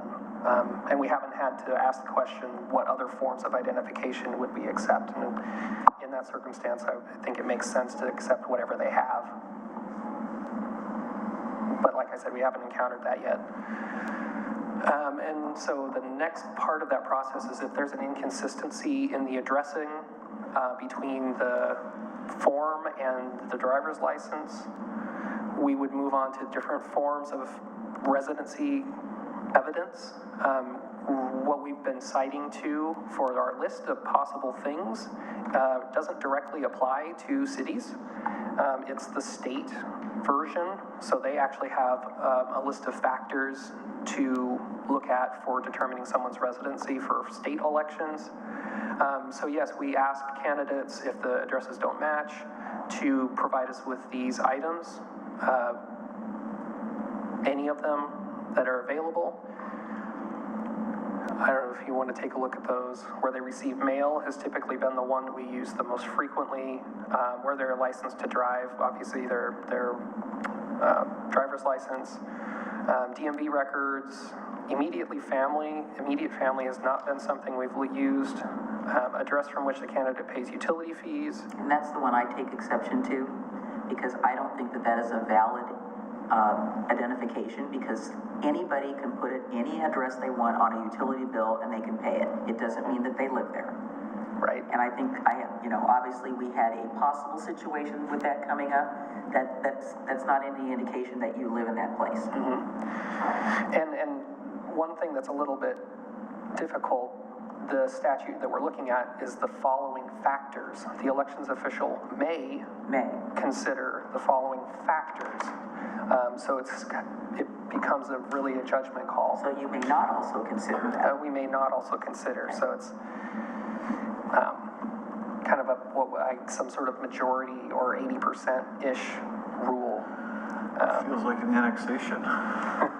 Well, C is also another indication of, because the state of Oregon, although people have not, it's not been enforced regularly since COVID, but once you move into the state, you have 30 days, quote unquote, not enforceable at this point in time to change. You're supposed to change your registration to where you live. And we have had numerous problems with this particular issue because of people getting parking tickets and not getting, the ticket isn't getting to them because we're going by the record that they have. And we don't have any way of knowing that they haven't changed it. Right. Or we mail the ticket to an empty mailbox. Exactly. Yeah. And that's been, I mean, that's not an elector, but it's just. Yeah. And then the final one there is the voters registration. Like we talked about, we're already doing that. So other reasons we're bringing this discussion forward. The DMV no longer issues ID stickers for updated addresses. So they may be someone that lived in Canby 2 years ago, got their driver's license there, moved to Oregon City, and correctly updated their DMV records, but their driver's license would not say the updated address. So they were doing everything right, and we don't have the right address. But they could still prove. They could, with that list, right. Well, what method do you have of verifying that? Do you have access to DMV? Does our police department? How would you verify that in the absence of a sticker? So just the sticker previously. Now we would ask them to provide DMV records themselves. And that's another thing I wanted to talk about later on. It's the third from the bottom bullet. Burden on the applicant or on the elections official to locate evidence of residency. It's them, not us. I mean, I look at all the previous criteria, and I can tell you, most every one of those you can sidestep. There's people that register their vehicles out of this Tri-County area to avoid DEQ. Yep. I mean, you start looking at it, and thank God it says may. You're talking about black holes. May, not will, yeah. Well, and also I just want to point out that may word is for a statute that doesn't directly apply to the city. We've just been kind of using it as a guide. That does not? Right, I was going to ask, because it was referring to the senator and state reps. Yeah. Yeah, it doesn't directly apply. Adopt it. Not potentially a list somewhat like that. It's on the menu of options I'll get to later on, but I'm kind of wanting to hear from you all what you'd like to do. Since the charter also says you are the final judge on the candidates' qualifications. I would like to make it as easy as possible for you by, I get points for this, that you have clear and objective standards by which to evaluate these so that there's a process. Yes, it's either this or it's this, you know? That's why we brought it here today. And that way, you're not being called on the carpet for making a judgment call based on something you go, okay, I evaluated on this, and this did not meet the standard. To me, that makes it easy for whoever the recorder is, and I'm assuming you're gonna be the recorder for a long time, so I'd like it to be easy for that person in that position. Yeah, and also something that we can reference to the public. I believe on here, transparency. Yeah. It's just a good thing to have, especially with elections and so everyone is clear on what's going on. During your tenure, have we ever had any other kerfuffles other than the one that happened recently? I mean, have we had any other kerfuffles?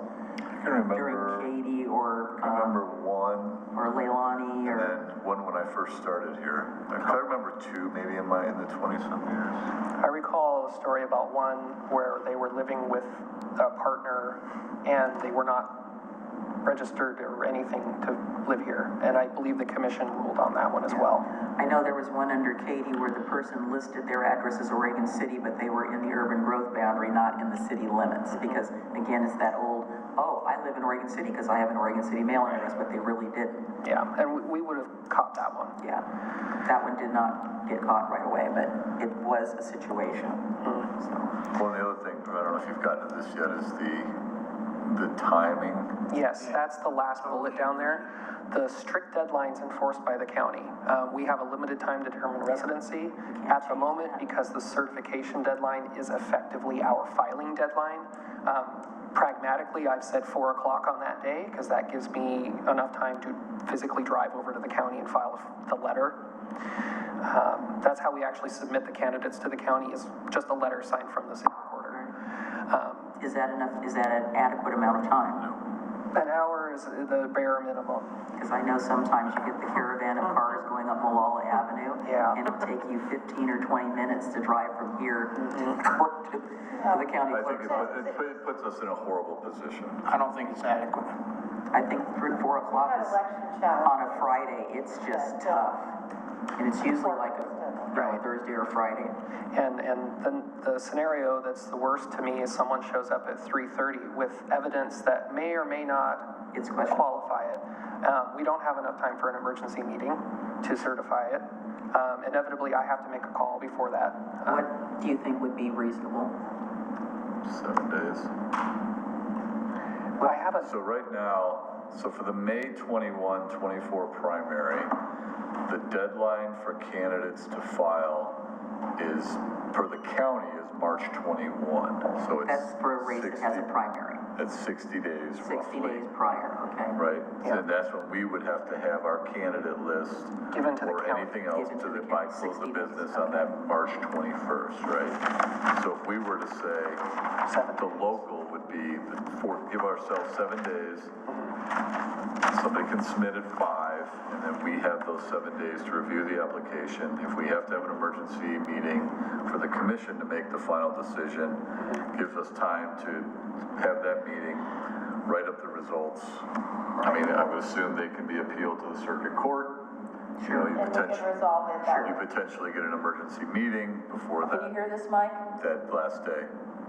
Yeah, I'm here. How does that I sound? mean, that Does would be that our sound reasonable? recommendation. 7 calendar days or 7 working days? Calendar, I would just do 7 calendar. 7 calendar days. Yeah. I would agree with that. I mean, I don't want to be too onerous on No. people needing to apply. I mean, this, you know, there's 30 days, but we also, It puts we the need to city be in able a to bad respond. situation at that last absolute minute thing. It just, Well, You don't if we need want that to be stress. open for the same window of time, we could open applications a week earlier, couldn't we? we have to keep, we have other deadlines we have to keep. I think what you're saying is reasonable. Is that reasonable to you? it's, the opening actually is set by State, statute. Yeah, we can't do that, Mike. It's set by statute. Okay. There You're is, okay with that? Yes. Rocky? Okay. Now, Thank I you, just Jack. don't want any 11th hour precipitous information. I mean, I remember what we went through. I know. We all know what we Well, went this through. does put a hard, It's a hard now, somebody stop. might, you know, if 4 there's a o'clock, hearing you know. before the commission, they may come in with something new, but at least it gives us the time to process it and consider it, you know, and shame on them. If they want to sit on something Yeah. through the whole application process, plus being told they're denied, and then they're gonna walk in at the last minute with some special piece of paper. Yeah. That's just suspect to me. There's a little suspect to me on something like that. So I mentioned about whatever weight affidavits might, it was something that we had done in the past, so I thought I would bring it forward as an option. It wouldn't really have an enforcement component to it if it was just the only thing we did. An affidavit would just give us evidence that they were lying to us. If we somehow proved that they weren't. But it was something that we did in the 70s. That was prior to our current charter. well, we had a recent affidavit. I love that That too, form you yes. submitted that was signed by Ron Thomas.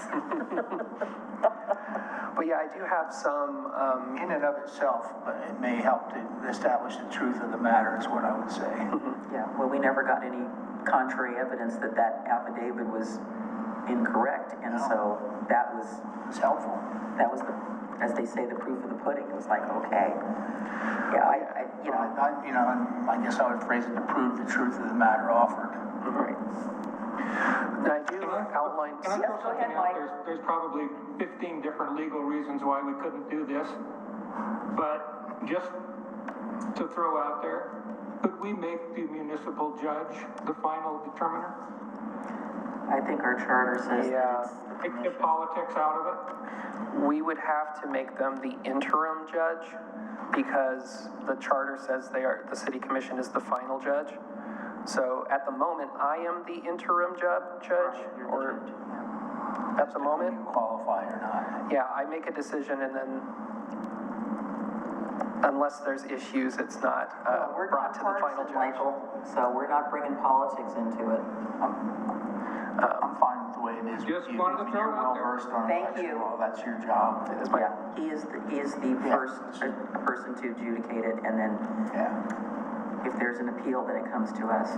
And then we get, the sergeant of arms to toss it out. and right now, we don't Them or them. explicitly have that as an appeal to the final judge. We just have it as a pragmatic, we're having problems, we need review. Review, yeah.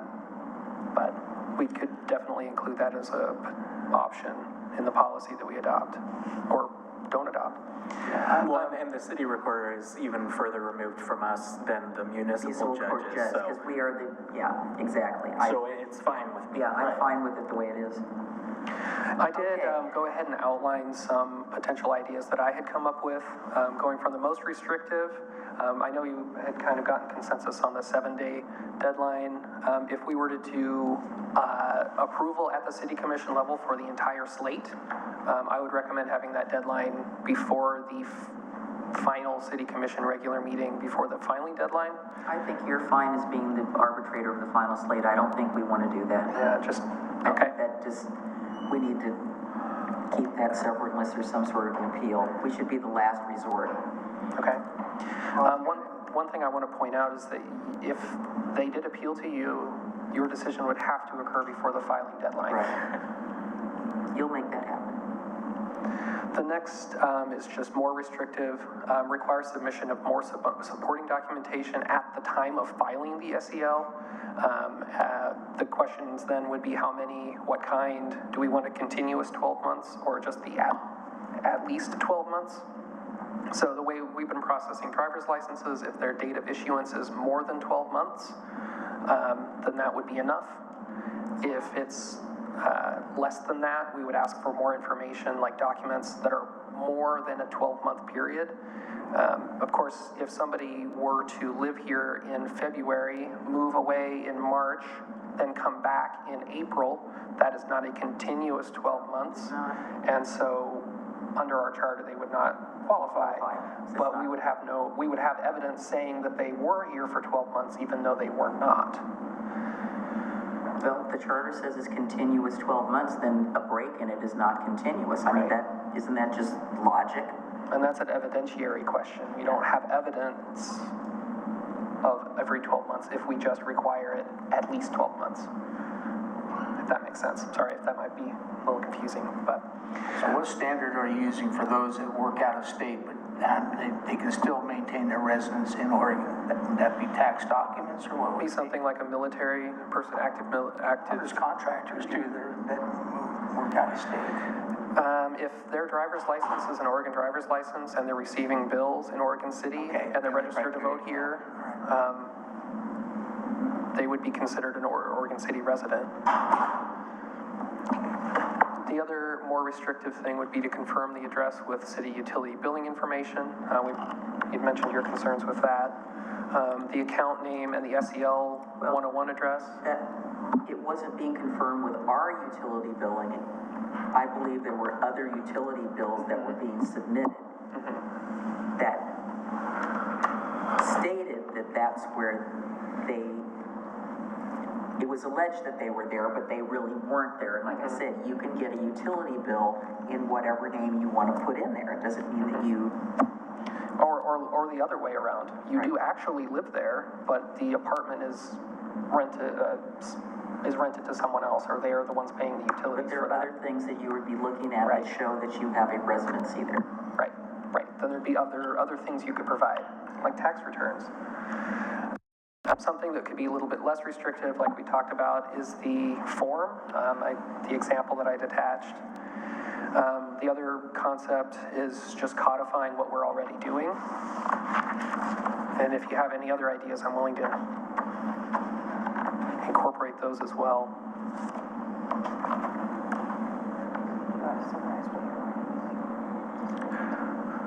So yeah, what we're doing right now, just to summarize that, is confirming with Clackamas County Elections that they're registered to vote in the city. We're asking for the registration date and address to really to provide evidence for the other factor, which is, have they resided in 12 months prior? We ask for the driver's license or other form of identification, and we confirm that the address matches the one on the form. If they do not, And it must be within the city limits, which is, yes. And if Joe Buck had that particular issue. yeah, and if they do not, we take the form and call the county, ask about their voter's registration. If there's something going wrong, we contact them again and ask them for this additional information before we'll certify them. That's the current process. I think other than calling the county clerk, it is not our responsibility to provide evidence that they are or aren't. That is their responsibility. Right. If there's any, and if for some reason none of that makes any sense, we, of course, go to the city commission on an emergency meeting. Oops. That's been our standard process. At which time we weigh all evidence. So just as a example, so many moons ago, when you were just a wee young thing, you filed for election. So what did you submit when you filed? You submitted some of this information, or do you remember? Maybe the last time. Your driver's license Sure, I matched. probably did nothing other than my driver's license, because I've always It lived in matched. the. It probably matched the voter registration, Yeah, which I've showed always you've been, been- yeah. Yeah. I mean, that's what most of these end up being. Under normal circumstances, it's a very quick, easy process. Yep. Yeah.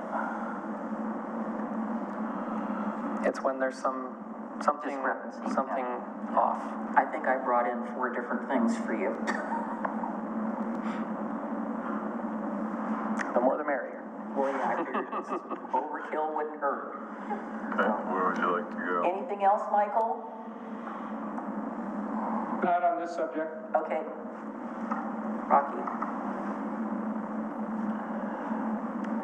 Just think as long as we're consistent, we're doing the same thing every time, so we're not being accused of being arbitrary in any way, I think we are on solid ground. What were your feelings on the continuous 12 months versus more than 12 months?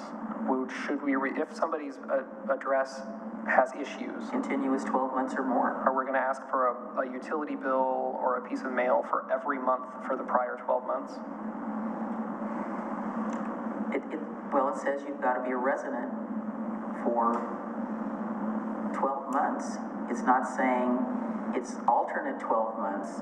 It's going back, I mean, isn't it going back 12 months? Yes, 12 months prior to the election. You're counting backwards to make that 12 number.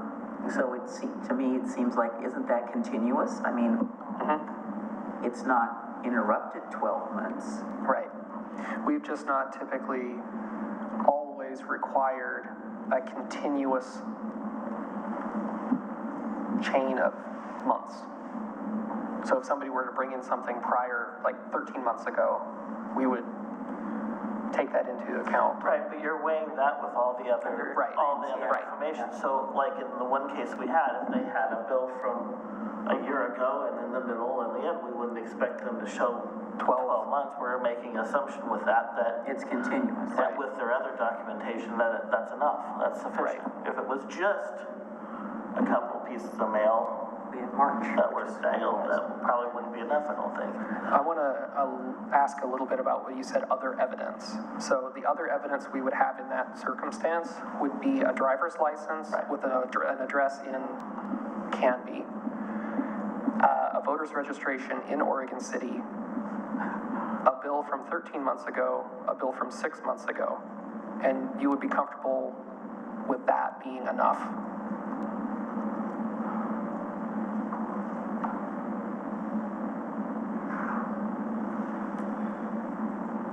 Probably.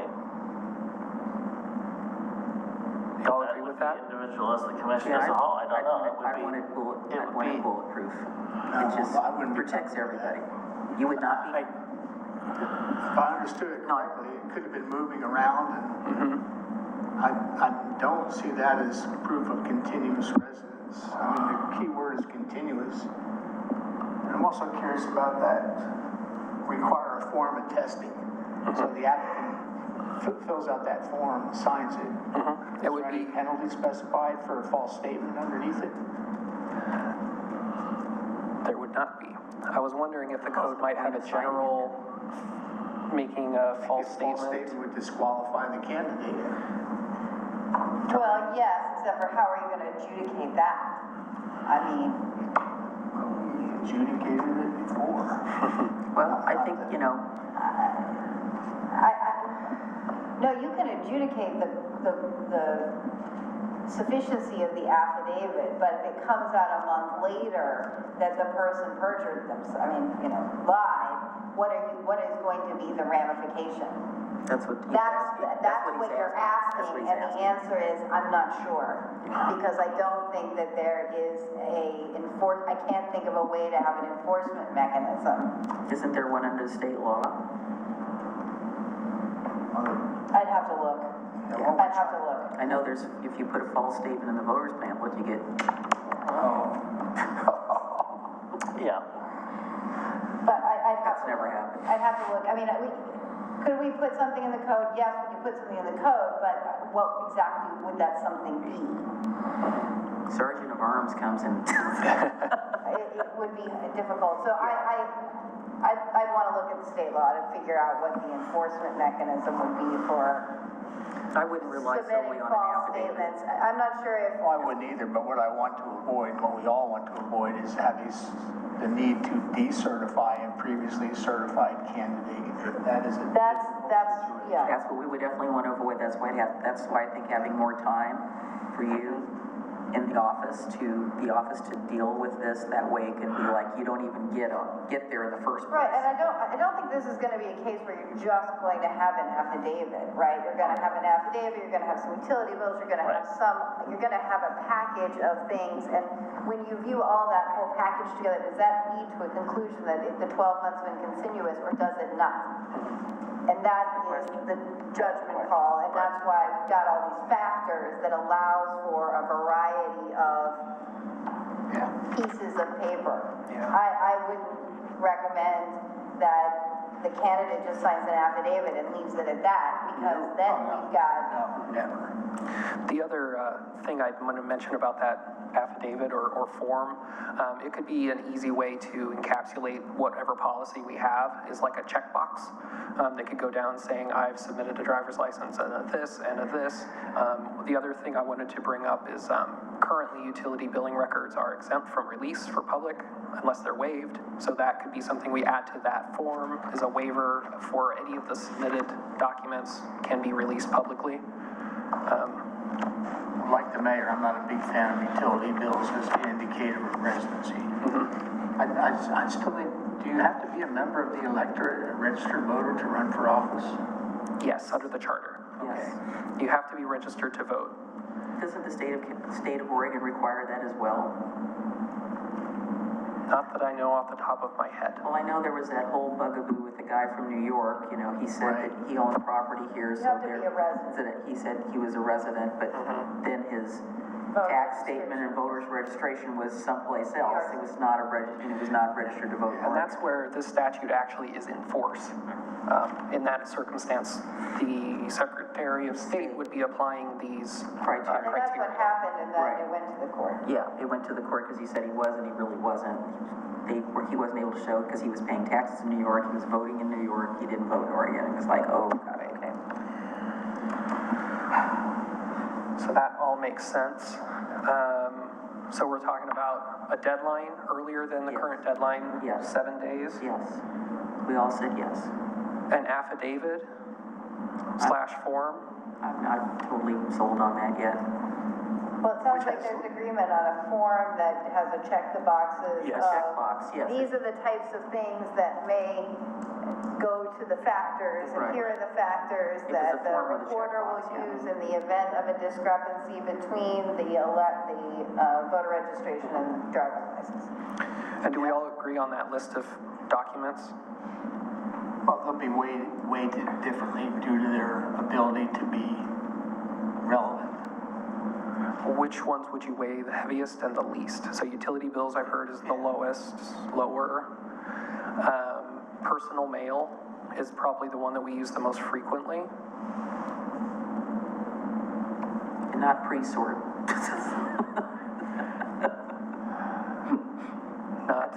Not to current resident. Yeah, yeah, not the current resident. Not good enough. Federal and state income would be a good one. Yeah, where you're filing your I don't know taxes. if I've ever seen any of those terms. Unless current resident is their legal name. Or occupant. I don't really understand the one, where any immediate family member of the candidate resides. Yeah. Not sure what that means. We've not used that factor before. I presume it would be if their wife lived there, we would presume that the husband lived there as well. I wouldn't presume that. That's what we've never encountered that factor, so I can only hypothesize. Well, maybe we need to take that one out then, if that's not something that's actually real or valid. Most every one of those can be circumvented, and it's kind of the totality of the evidence issue. That's what I think you read my mind. It's like, I'm trying to think of the worst case scenario and what is the risk involved if somebody tries to be less than honest. I do feel the affidavit should have some penalty assigned to it, even if it's just disqualification of the candidate. False statements will lead to disqualification of the candidate. Sounds like a plan. So if they would refuse to sign the form, we would disqualify them? I'd say so. That would make sense to me. Yeah. So that would be the most important factor, is whether they would attest to it. Well, if they can't attest to it, then What are they doing? yeah, what are we doing? You have to sign the form when you go over to the elections and turn it in, so, yes. All right. Which is similar to just not bringing any of the evidence at all that's requested. Right. Yeah, that's Same. close to the same You're thing. not responding. An incomplete SEL 101. Yeah. You don't even get voter registration cards anymore. I still have mine in my wallet, and I'm not even in the same precinct, but it has my name and address on it, my voter registration card. Signed by John Adams. No, it was signed by George Washington. No, actually, who was the secretary? It was Thomas Jefferson. He was the Secretary of State. Maybe he was in charge of elections. John Adams was just the Vice President. Is there consensus on the 12 continuous months? Yes. Yeah. Enforceable through what? Enforceable through not certifying them. If they're missing a month, I would. Assessed through what, the continuous? They would need some documentation, mail, anything on that list for a continuous 12 months. So you're gonna have them show something from every month of the previous You year? might ask them to show that. it could be a combination of utility bills and a piece of mail. Because I'll just say, for example, when I was, at the time when I filed last year, when I was at the time living with my parents, I did not have my own utility bill. The amount of mail that I got was very limited. And so when Jacob, he did ask me for more information because I did have an address change sticker on my license and we were going through the thing. The only thing I was able to show was that 13 months previously I ordered an Adele vinyl on Amazon. So that's the only thing I was able to use. But it was legit. But it was, but I don't know if I would have had something for every single month, is what I'm saying, for a person in my position, or even if you're a renter, which is my current position now, where my utilities are covered by my landlord, I don't have a utility bill that I'm doing every single month, so I just worry about the logistics of saying to certain That's people. why the utility bill is down lower on the list. Because it's not as, But I think that what I heard the commission say was that you don't have to, when there's a dispute in the address, you don't have to respond by proving up every month. 12 month, yes. You prove up what you have and an explanation, and then Jacob decides if that's enough to say that's essentially 12. I don't have reason to believe that there's not 12 months. Yeah. I mean, Or, you know, you got, every 3 months, you got a piece of mail. And there's no countervailing evidence to show something else. That would be sufficient, not that the requirement is to prove up every single month. Does that make sense? Agreed. So if someone were to send in, say, we're talking about, we don't have any countervailing evidence, I assume somebody would not give me countervailing evidence voluntarily, but if we had a complaint from the public that they think they lived somewhere else. For February and March, That would be then you would go back to And the ask them candidate for and more. say, what do you have from February and March? Right. that you need to show That you can show. there. Okay. But if the SEL form, I have a driver's license Yeah. that matches my voter's identification card, that's been in place for more than 12 months, we're calling it good, right? You should be fine. All right, just wanted to make sure we weren't going to be asking for more on top of We're that. not contradicting that. It's when those don't match up. Or It's you how have a do we driver's match license the from other? another state. All right. So we still will keep that if-then sort of Yeah. That tiered makes structure, where most candidates, if everything's clean and uniform, they just walk through. Right. Well, I think unless there's any other issues you guys can think of, I think I have enough to write up something. Of course, that would be in draft, so you could have a chance to look at it more in detail. All right. Well, then with that, I will hand it over to Carrie. And I'm Oh, calling wait, for a recess right now. a break. Yes, I need a All right. break. You We said. can do this. Where's the play equipment?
fraud going on elsewhere in this country. Stuff happening. All right, we're ready to move on to your next portion. Knock us in. That was it right there. We're going. Yeah, we're back. So the next item we wanted to bring forward was the request for using the beeper at the end of public comments. And so I brought the timer here to play it for you so you can see what it sounds like. I'll get started. It'll go in 3 seconds. Am I gonna like it? And it will keep beeping until I stop it. So that would be something I'd want some feedback on, is how long do I let it beep? Does the volume progressively increase? It does not. Was that before the sergeant of arms throws them out of the chair? Does it gong? Do we have an ejection? Whatever the chair decides. What's that? What's that? Presiding They used to use in vaudeville, it takes, you know, cane that comes out. The shepherd's hook. I think that was on a Daffy Duck. I think you just go like this, you point. The other, Can I just have some signs made up? It's like, the other thing or feature we have is the blink button. That'll make the time blink. Instead of just counting down, it will blink. We haven't used either of these functions. what does that look like? So it would just, Is it gonna put somebody's eyes out like a laser? yeah, it just the time just blinks every Can second. you do both? We can do both. Sure. I'm sorry, I'm not laughing about your concern. It's, no, thank you. I just want to know, it's Jacob's making me laugh. Sorry. Sorry. It's the shepherd's hook. It got me. Yeah. I know. Michael, what do you think about the buzzer or the flashing light or both of the above? I think both would be a good idea. I guess my only question was, is it possible to have a few seconds grace period on the beeper, you know, like 3 minutes and 15 seconds or something, or is it timed in with whatever the time limit is? Set. I have very limited buttons. So when it reaches 0, that's when it beeps. Well, and Very limited I'm fine buttons. with that. And you shut it off too. How long would you want me to let it beep? Because it will keep beeping for until they stop. until they stop. Oh, God, no, I don't know. I don't think that's a good idea. I really don't think until they stop. Because it could, I mean. Well, then why would we have a time limit? I know. In all fairness, we do have some community members who, Push the limits.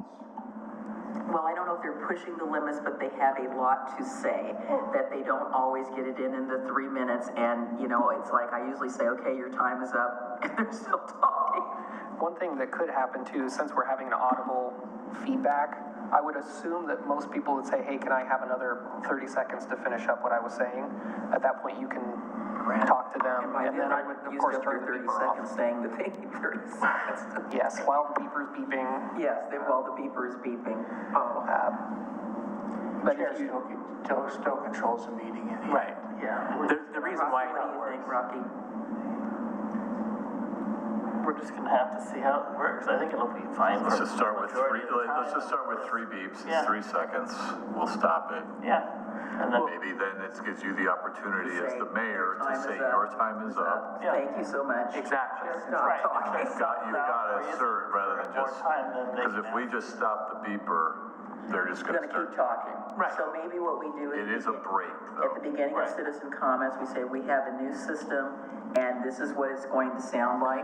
Well, and the reason why I had requested that we discuss this is because you're right, we do have instances where people go over, and as well-intentioned as that may be, that's just not fair to other residents who are paying attention to the clock and are policing their time through that. And so for me, it was just a matter of equity, and I think that I like what was proposed, doing it a few times, and in the end, it's a matter of the mayor or whoever's chairing, but the sound is just enough a notification to the chair as it is to the person speaking as well that it's time, because I do know that for those of us that are sitting on the dais, we're tending to pay attention to the speaker, not to the little Right, thing and that's I'm right look- there. And I'm looking at the little thing. And so I think just as much as the notification beeper is for the speaker to know that their time is up, it's also for the chair so that they don't have to be constantly looking down.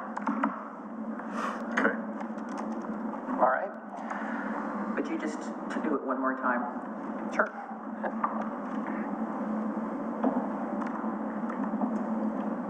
Oh, sorry, I had See, it and now off. it's not gonna do it, right? Of course, It's just what, I'm just concerned there's one more thing that you've got to fiddle with. So keep doing that.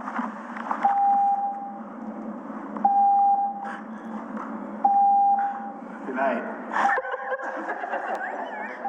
one thing We that's, didn't mean for you to stop talking. one thing that's See if possible. I can hear it in the back of the room, which I can hear it. Well, you Well, it may doesn't not when your room is saturated with warm bodies absorbing sound. Can you adjust the volume up a little? No. Nope. Oh, just give it a try. See how it's The person is gonna be sitting here. Right, the person that's talking Yeah. is gonna be, Sitting with you know, I know. About feet of. I know, but there's gonna be people back there. That's why, you know, when we do the demo, I wanna be able to hear it in the back 40. No.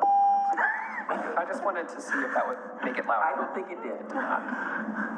Okay. All right, so we have consensus on that.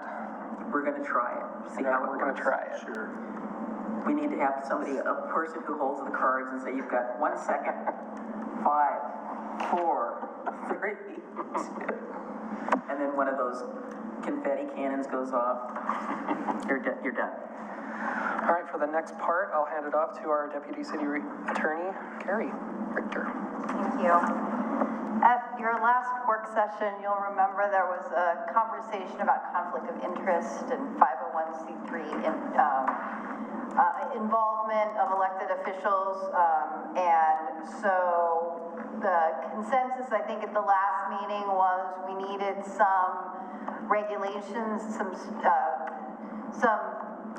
we needed to specify exactly what the standard will be for elected official participation in 501c3 boards and vice versa, the city commission voting on matters that affect 501c3s where the elected official is also a 501c3 voting member. So what I have put together are two provisions. I modeled them after the state conflict of interest law, acknowledging that participation by elected officials on 501c3 boards does not violate the state conflict of interest rules, but I modeled the language that way so that it would sort of reflect that. And so what I've added here, the first part, and we decided to put it in the bylaws so that the commission everyone would understand and the public would know that these are the rules that the commission has decided it will abide by. So the first one that I've added says that in addition to complying with all conflict of interest obligations set forth in state law, when a matter that affects the interest of any nonprofit 501c3 comes before the commission, any commissioner who is a voting member of the board of that nonprofit shall declare their role in the nonprofit and recuse themselves from any further discussion or decision related to that matter. So that's the first piece of what I've proposed for the commission's consideration.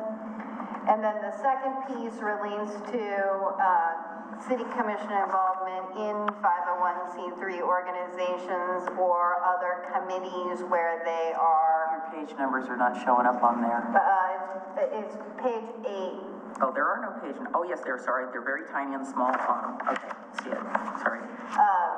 And what I've tried to set forth here are provisions that require city commissioners to refrain from lobbying or influencing items under consideration, being voting members of those committees or nonprofits, or sort of influencing the outcome. So the three factors factors I've got here, not attempting to lobby or influence on any item under consideration, attending meetings of the liaison body, but should avoid becoming involved in the body's discussions without first explaining their role as commission liaison, participating on behalf of the city. Again, that was a transparency element, and not voting at the body's meeting on any item. So I'd be open to your feedback on whether or not you think this is sufficiently reflects what you all had in mind.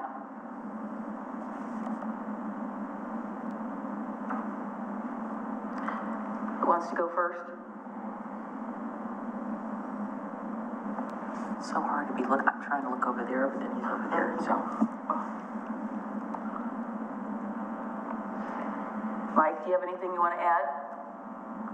No, I think this covers what we discussed. Okay. Adam? Yeah, I agree. And I think in the specific role of DOCA, I hope that further, more than this, in our next MOU, it would be explicit in that as well. Frank? Explicit that any city commissioner is a liaison role? Is a non-voting liaison. Yeah. Frank? I have nothing to add. Rocky? It's fine. Next? Anything? I'm not saying anything, so if you're wondering. Okay, so, do we have any other changes to the bylaws? I think Commissioner Mitchell wanted to bring a discussion topic up. Yeah, actually, I have a couple after I looked at this a little closer. The first one, in the current rules of procedure, and I'm bringing this up because I just want to make sure that our procedure says what we want, how we want to proceed. In the rules of procedure, section 2, and it's item F in the clean version and item G in the red line version. And what it said, it's Can you give us the page? Page 3. Any commissioner desiring to be heard shall be recognized by the presiding officer, but shall confine his or her remarks to the subject under consideration. I think several of you in the room were involved in a situation relating to this topic, and it became a point of consternation. So I'm just questioning whether we want that disclaimer that it shall be related to the topic under discussion to be in our procedures, or if commissioners can be recognized for any comment that they care to make. Is it F or G? It's G in the red line version. Well, G in the red line version, Yeah, I have- F in the clean. Okay. I have the red line version. The pages are different. So. Okay. Too many papers. Okay, so this one or this one? That one, and then confine his or her remarks to the subject under consideration. Are you talking about under a specific agenda item or just in general? What I'm referring to is if any commissioner wants to speak on an item that was not on that evening's agenda. And I bring it up because of a situation that occurred, and it was quite contentious. I don't know that I want to go a whole lot further into it, but I think you probably all remember the instance. Well, that's why we have commissioner comments at the end. That's where that could happen. Well, not according to our rules. This says limited to the subject under consideration. I'm just saying, do we need to clean that up so that our rules agree, so you don't have a situation where the presiding officer could cut off a comment?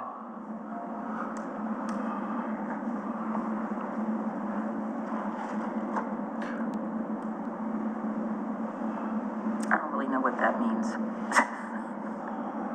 I made a mark on it, so that's...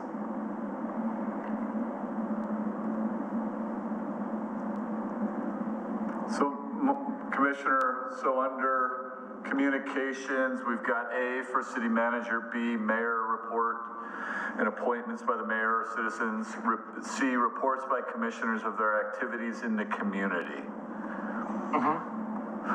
So I guess, does 10A need to be, reports by commissioners of their activities in the community or items not listed on the agenda to be more specific?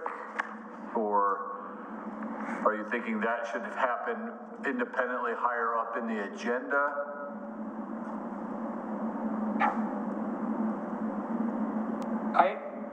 I just want, this is something that the commission needs to discuss, but I think there was a situation where, in retrospect, the presiding officer probably had the right to not recognize those comments, and that became a very contentious issue. So I'm just asking the question, do we want in our procedures something that says that commissioners' comments are restricted to an item under consideration? And maybe this isn't something we can decide tonight. Maybe we need to all consider it. But I hope you understand. I'm trying to understand it, and I guess the two questions, and I don't understand it, it would be at what point in the meeting are we discussing, does this theoretical point come up? And I wish Mike could construct a pure theoretical, we were talking about baseball and then somebody wanted to talk about football and when that occurred in the meeting, because honestly, I don't understand. So if football wasn't on the agenda and they wanted to bring it up while we were talking about baseball? At what point in the meeting? When? If they want to talk about football, but we're talking about baseball, and that's specifically an item on the agenda, they could talk about football under their commissioners' reports out. They could add that and say, I have another comment, I want to talk about football. Baseball. It's a little clunky, but also, if you know ahead of time, right, adoption of the agenda. This section permits time to make additions, deletions, or changes to the current agenda, including removing an item from the consent agenda. So it seems like if there was a topic, the problem is, I think, and I don't specifically call this, but I do remember but I don't remember the specifics of it. If it was more that this item came up during the deliberation discussion, if there was a way to know ahead of time, it could have been, we want to add this item. I want to add, manager, you've got baseball on the agenda, I want to add football right after it, right? Or at the end, talk about it. That's what I'm saying, is it seems to me, we ask the public to give testimony and citizen comments for items that are not otherwise on the agenda. So that is their opportunity to say something. So if we have something that is not on the agenda, we have an opportunity under communications to add that, or as you stated, well, no, we couldn't really add, because it already have to be on the agenda, and that's when we would be talking about it. Right. Well, this is talking though about commissioners with other commissioners or commissioners with mayor. Right. Which, in this case, the way it's written, even if the presiding officer wants to cut off, the majority of the commission can say, no, we're going to deal with this topic right then. There's ways around it. Because the presiding officer is not the majority of the commission. So if the presiding officer says, hey, we're sticking to this issue, the majority of the commission doesn't want to stick with that issue, they don't have to. Well, but we're talking about procedure and decorum, and there is an opportunity to talk about something else if somebody wants to bring it up. But if we're in deliberations about X and then you bring up Y. Well, I can't imagine bringing up Y unless it's connected to X. Well, sometimes there are tenuous connections or that are unless made. that individual commissioner thought that the mayor or the presiding officer was delaying or trying to push the agenda item to the end of the meeting. So the commission has a way of resolving that on its own. It's a majority vote.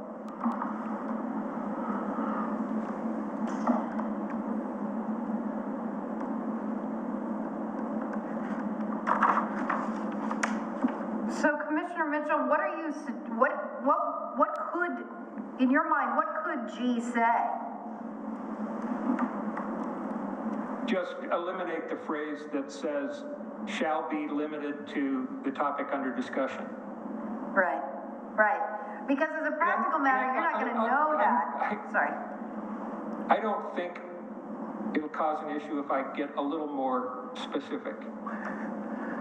The situation that brought this to my mind and got me concerned, the presiding officer ended the meeting knowing that commissioners wanted to discuss a topic related to the mayor's behavior that he did not want to discuss.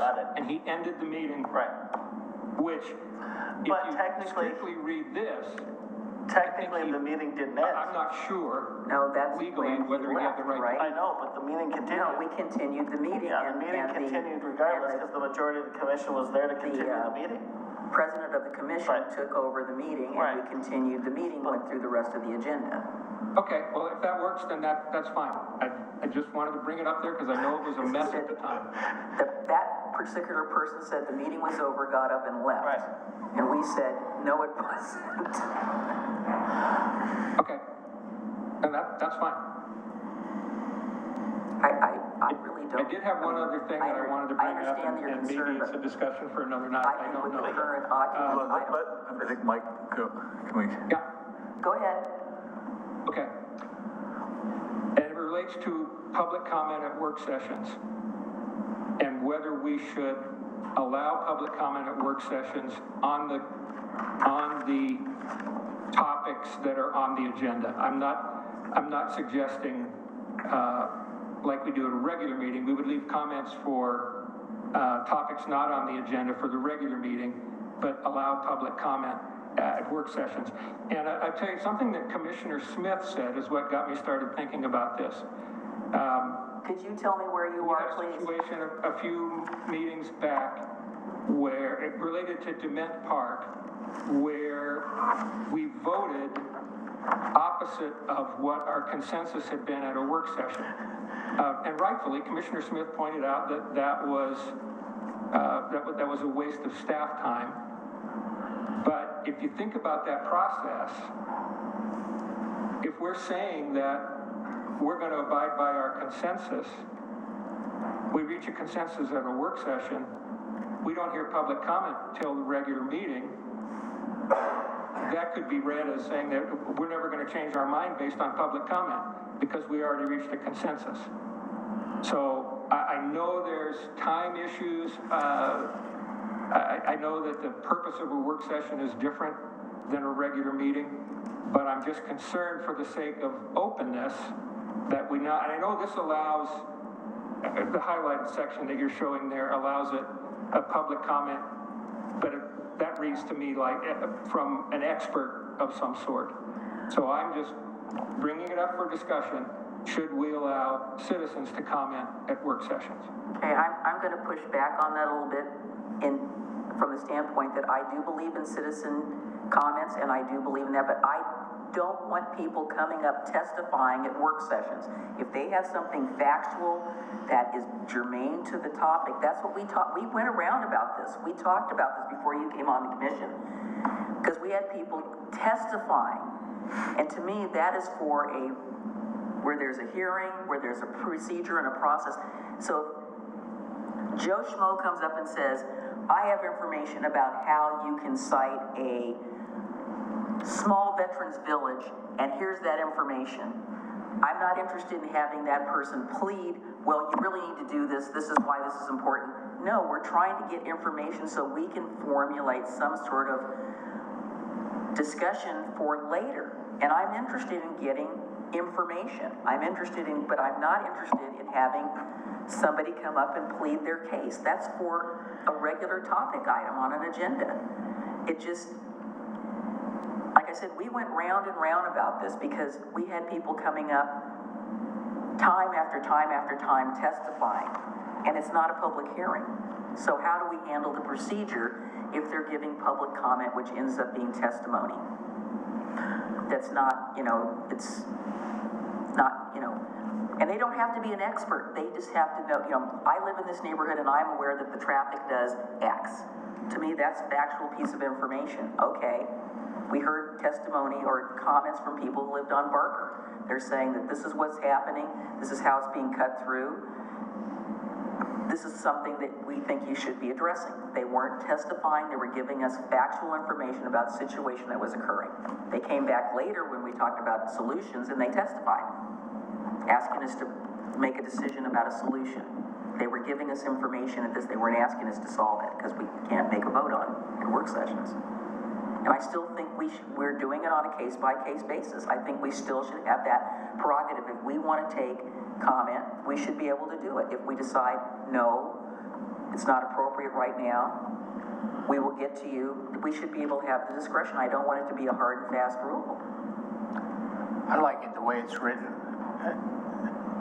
making one aware of valid information, but not advocating for something. And then what I think about, quite honestly, is this Cove Water thing that I sent around. There's 3 guys that could be very helpful to us. They're not going to advocate for an No, approach. they're going to give us factual information. And that's it. And I like that approach. Well, and the fact still remains that in our current system, anyone at any time can email us whenever they want. Exactly. Which, in fact, giving us a copy where we're able to go back and reference it whenever we want to, in my opinion, is most helpful for me. So it's not as though we're not accepting emails when we're going to a work session. Whether someone reads it is a different matter, but I know I'd like to believe that that is an effective form of public comment when it comes to the way I deal with this. So I mean, I agree, because again, we all take some sorts of notes sometimes we don't, we're listening, but then you've got it to go back to and go, oh, okay, yeah, this is what they were referencing, this is what they were talking about. And as long as we don't get it like 5 seconds before the meeting opens, which is difficult because we don't really have the time to read it. And I feel that, we've explained several times to the public that really is a disservice to us. You're giving it, we have a couple of people that are notorious for handing us a pile of stuff. Yes. 5 minutes before we start the meeting, and then, well, didn't you read this? Well, we didn't really have time to do it. Thank you so much. Okay, let's move on then. Anything else, Commissioner? Nope. I have a suggestion. Thank you. May I? Yes, I'll say Okay. thank you. You're welcome. So my concern, this is something I brought up in the past, and realizing that this is the appropriate time to have that conversation, which is regarding executive sessions. So I believe that we have to allow accredited members of the media to attend via Zoom. Yes.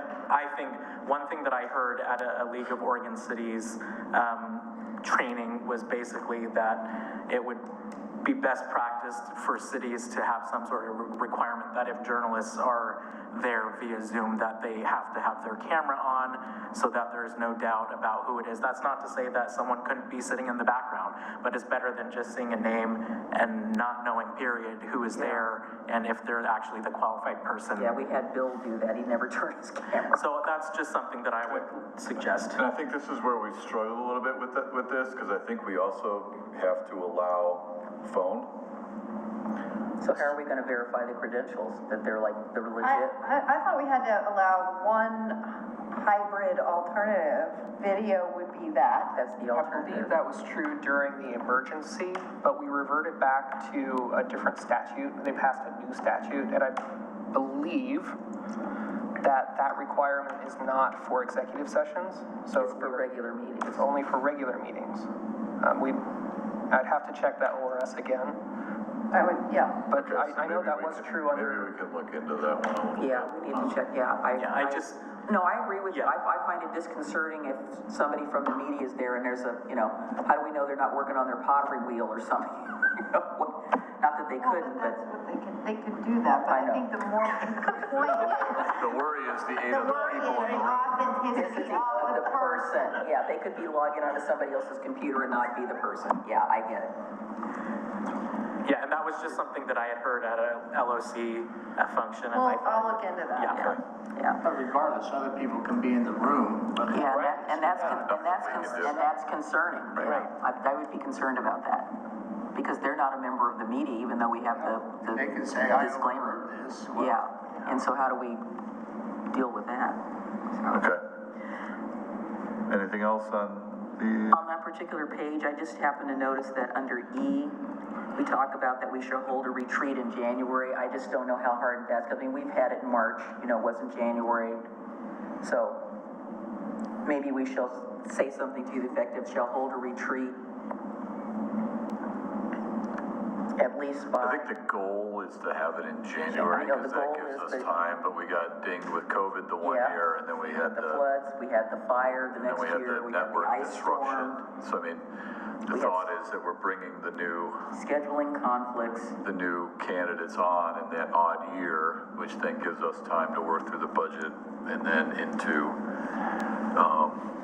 the budget season. So I appreciate that. Well, I mean, We'd just be so happy it to- gives us a little wiggle room. I mean, I don't know if there's another word that needs in there, you know, at least by January or to the best of our ability by January. I mean, because again, you know, scheduling, I don't want somebody to come in and say, oh, well, you said you're going to have a retreat in January and you didn't have a retreat in January. So we violated our own rules. I know it sounds picky-uni, but it stood out to me in some of these other things, and I went, oh, okay, are we going to get dinged on that? So basically in here, we're not allowed to have any disruptive damaging of furnishings or the interior of the commission chambers. So leave your bats at home. We'll call the Sergeant of Arms out.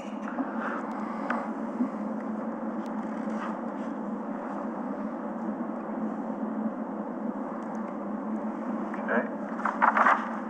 Anything else, Michael? Nope. Anything else, gentlemen?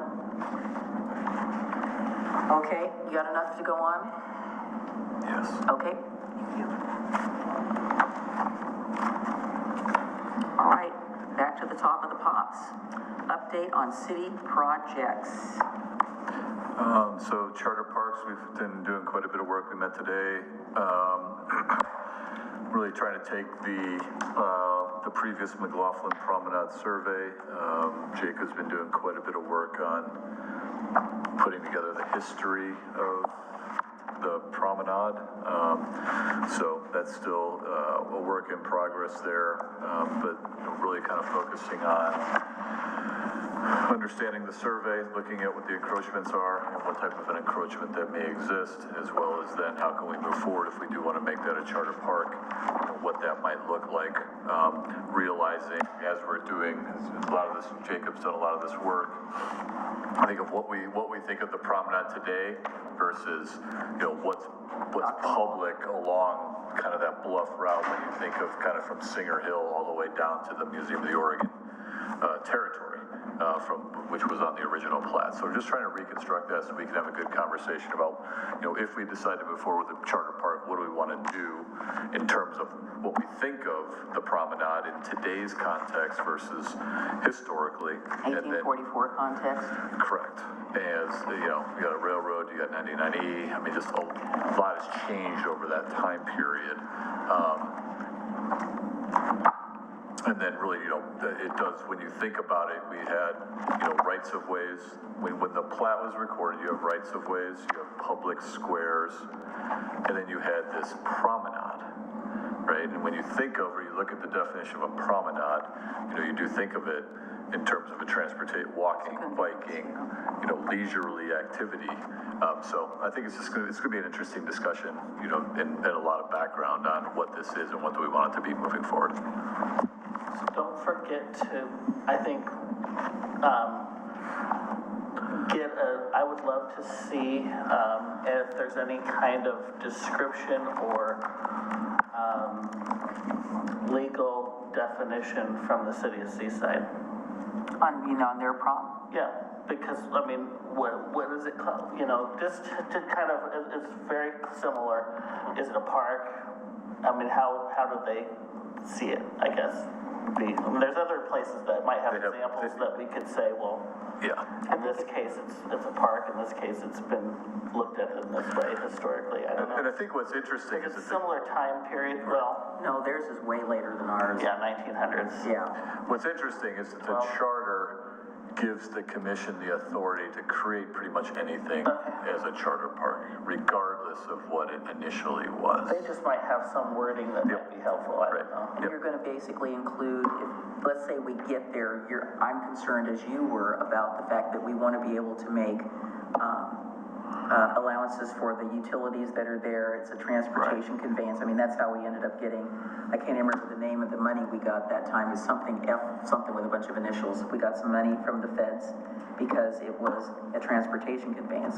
I looked at my original plat that I have a copy of, and basically it's just, it's a line.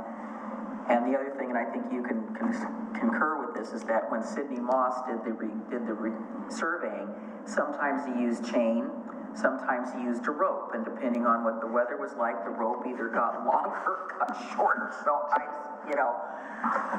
it's a little off in places because of that. It was not consistent with the tools he used. Sure. And he wrote about that in some of his documents. It's like, well, I used this rope, but it, came out short. So it's just, we don't exactly know. I mean, it's just there. I gotta share this with you, and I shared it with Tony. At the top of the elevator is a sign there that says McLaughlin Promenade, established 1851. And the first sentence says, in 1851, Dr. John McLaughlin dedicated a 7.8-acre park. There you go. There you go. I don't know if there's any evidence here, Valerie. I tried to think that sign went up under Scott Archer's park regime. Where did that wording come from? Yeah. It had to come from somewhere.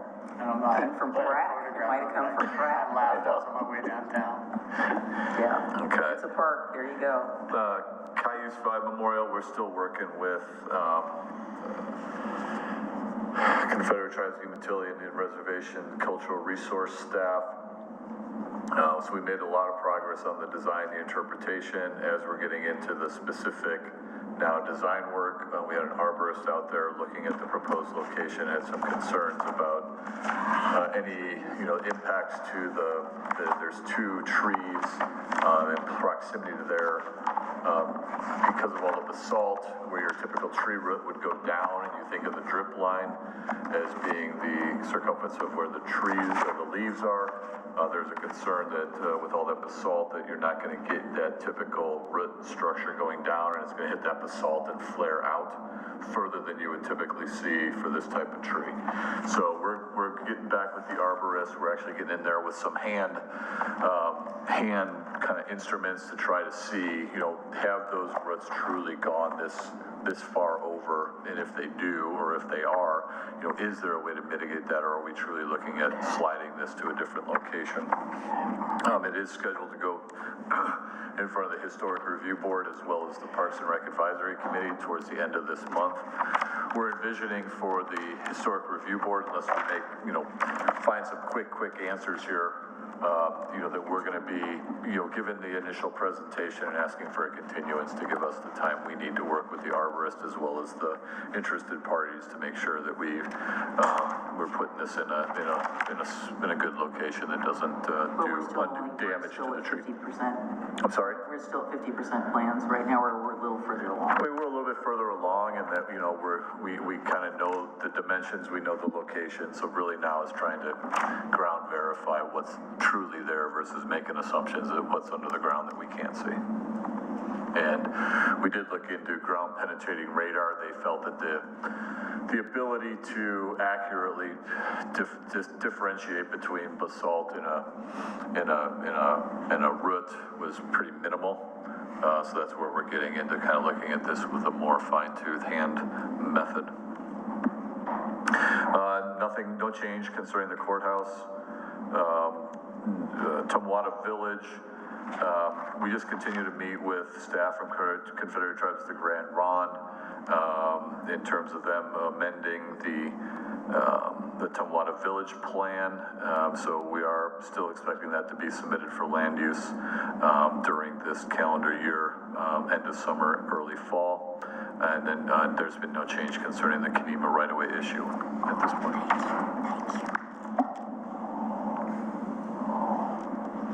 Any questions? Nope. Okay. Can I backtrack to one little thing? Something came up regarding somebody from outside of our community that got sent to me didn't go through you. They were requesting a proclamation for something, and I went to this section in here where it said that national or international groups or other groups must have a city sponsor, and I explained to this person that, yes, it was a really nice thing, but we already did that particular month, and so one of the things we probably, it says all the list, the guidelines for proclamations, so we've had staff requesting we do proclamations to match up with things that are going on at the library, and that isn't on this list, but we have by staff, so I guess that covers it.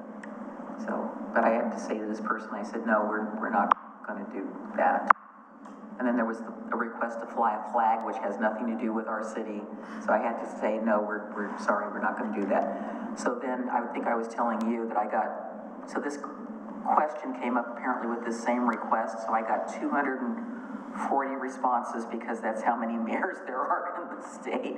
Everybody was weighing in, and most of the cities said, for this particular request or in general, that no, they didn't feel comfortable unless it was coming from, it's got to be somebody that's, like we have a local chapter of DAR and they want us to declare, Daughters of the American Revolution Month or something, but we've got people here. This was from somebody outside of our community, outside of our county, and so I followed the policy. So. Okay, that's all that I have. Mr. O'Donnell, saving the best for first. Well, South Fork's pretty easy. We had a presentation by PGE where they emphasized that we were a valued customer and attained some elevated status in terms of service and ability to support us. We had a lengthy discussion about the ability to continue service in the event of things like the ice storm, and much of the conversation was about the ice storm and what we did and and quite honestly, their response was actually quite excellent.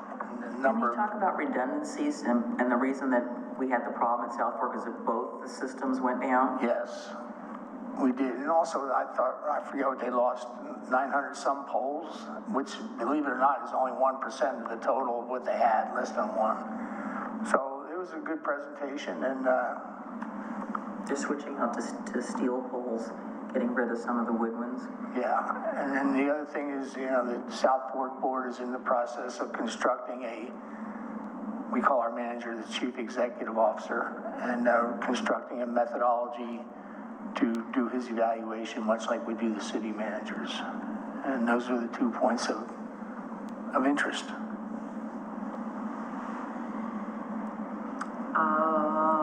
Rocky. No meetings for Clackamas Heritage Partner or Oregon City tourism stakeholders, but I am attending the Heritage Coordinating Committee meeting, and that committee is kind of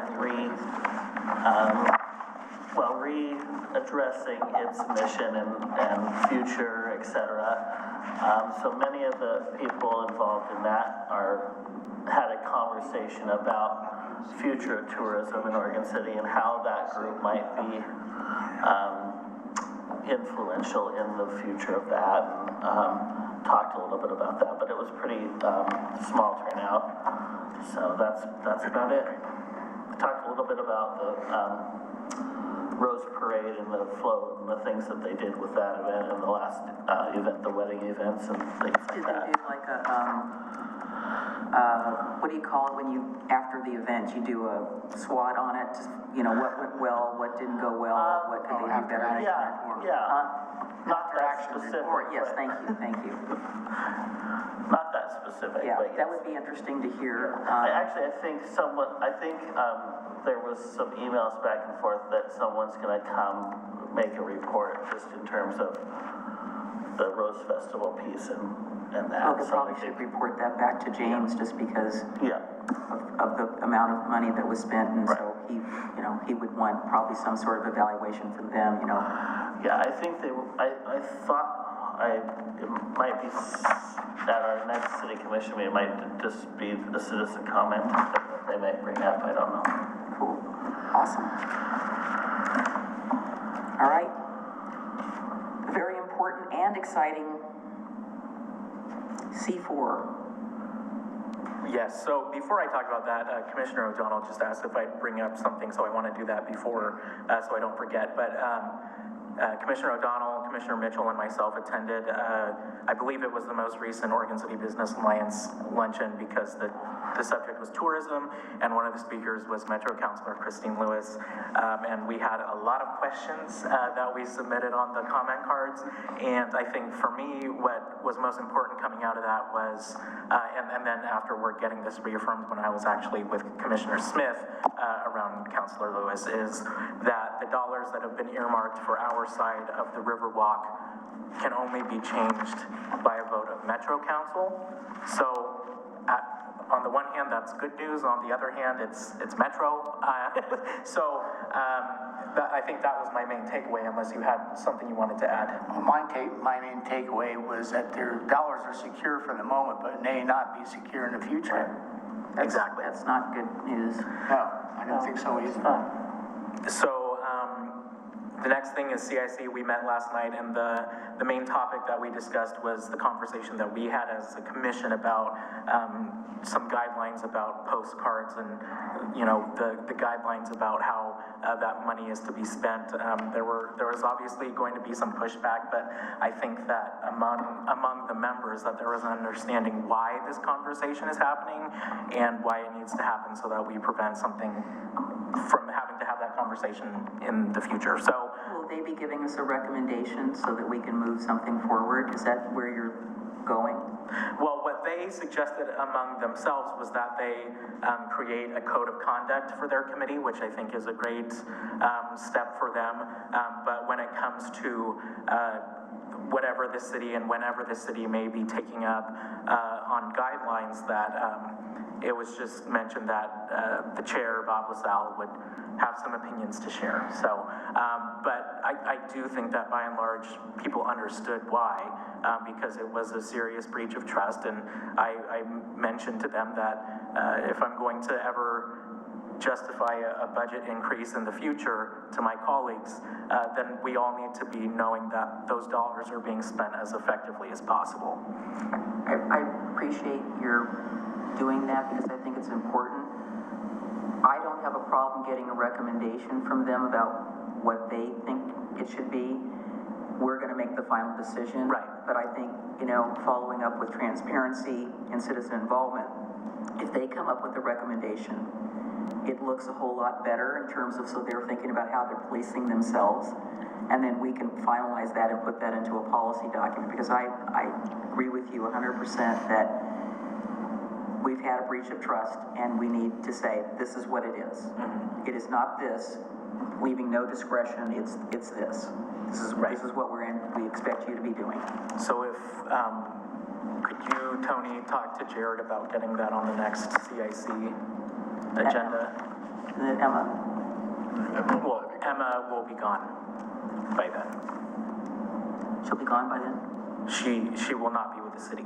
Oh, okay, sorry. And that was my other update from CIC, is that our community engagement specialist, the position, the half FTE that was created as a result of the Youth Advisory Commission, Emma, who was doing a great job, is resigning because she is moving to Bend.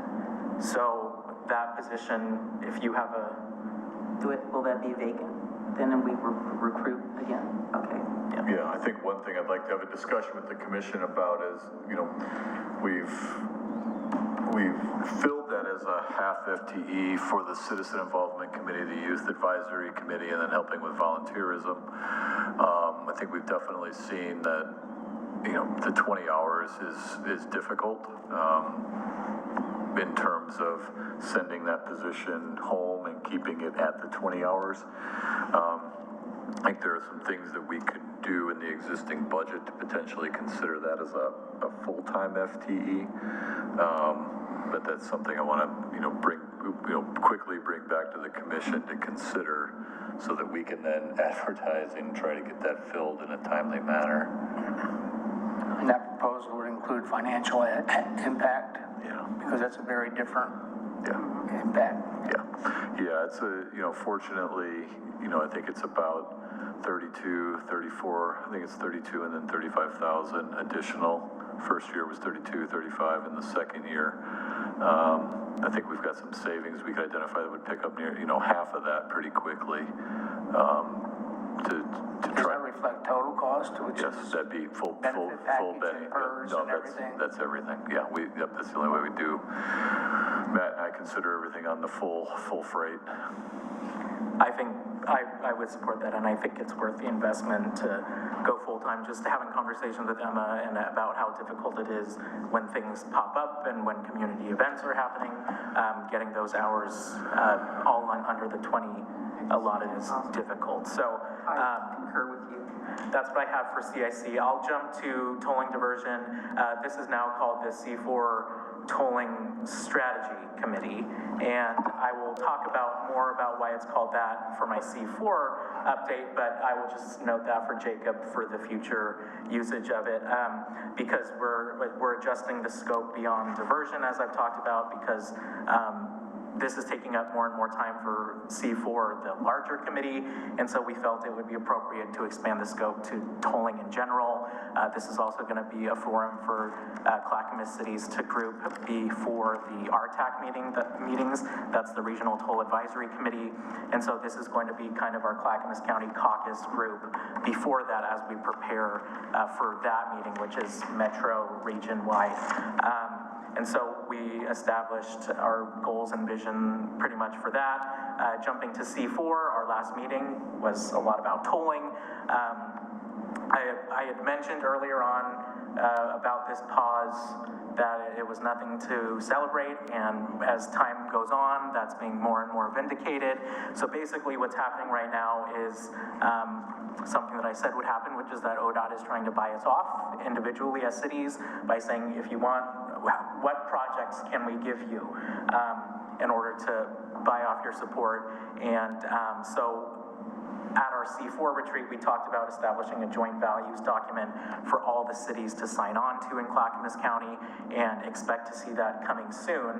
And that's for us to just kind of get a shared understanding on how we're going to operate between jurisdictions, how we're going to communicate to our constituents, how we're going to interact with ODOT, so that we're all on the same page, because there is power in our unity in Clackamas County.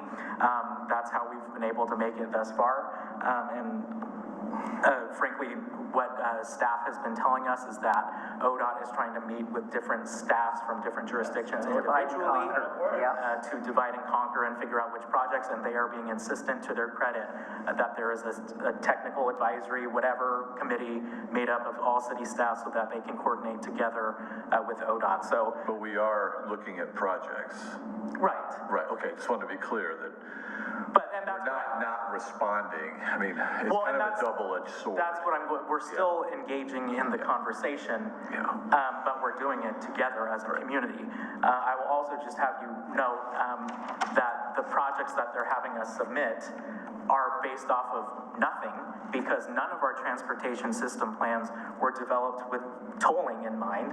And so when they're asking us to send them projects about things we think might be failing, we have absolutely no data from which to pull those intersections or improvements that we would like to see, because none of our TSPs were assuming the tolling. Another big issue right now is what to do with the regional transportation plan as it relates to the Abernathy Bridge. We all know that ODOT has pulled the third lane on each side, but right now, as we're prioritizing on the regional transportation plan about if we want to include the third lane on the Abernathy Bridge into what's called the constrained list, that would open it up for funding opportunities, but then that also assumes that it's going to be funded, and therefore it would include the third lane in modeling, which is not something we necessarily want, because we don't know if we're going to get the funding. So right now we're in a huge conundrum about ODOT's pulling out of the third lane construction, because we can either choose to get funded, or we can choose to not get funded, but at the same time make sure that other studies around the region are not assuming that we have a third lane that we don't have. Are they going to have to go back in and do an amendment to the plan if they pull? I mean, it's in the plan. I mean, do they arbitrarily just get to say, oh, now we don't get to do it? they're going to my understanding, and I've heard different things from different people, they're going to have to amend their environmental assessment, Right, that I which, knew, with that couple thousand-page document. They're going to have to amend that. The degree to which, I don't know, and I'm still seeking clarity on that, but the fact that we're not getting that third lane, the only stretch on 205 that does not have a third lane, is a big deal for us, because It's constrained. We all know it's that. the bottleneck right there. So suffice it to say that staff from all jurisdictions are working together really hard on this.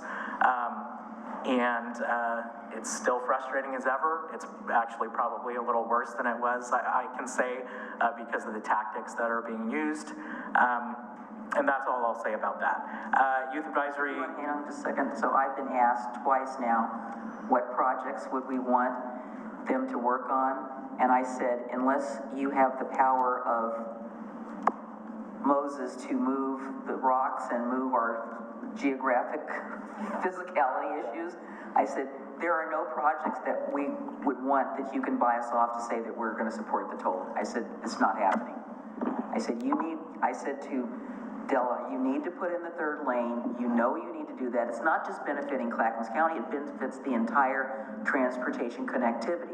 Because the first thing that happens, it's all the trucks are backed up in there. I will say that on the brighter side, that throughout this, it's been frustrating dealing with some of the jurisdictions in Washington County, because to them it's not a priority, because they get 217 funded by the legislature and we don't.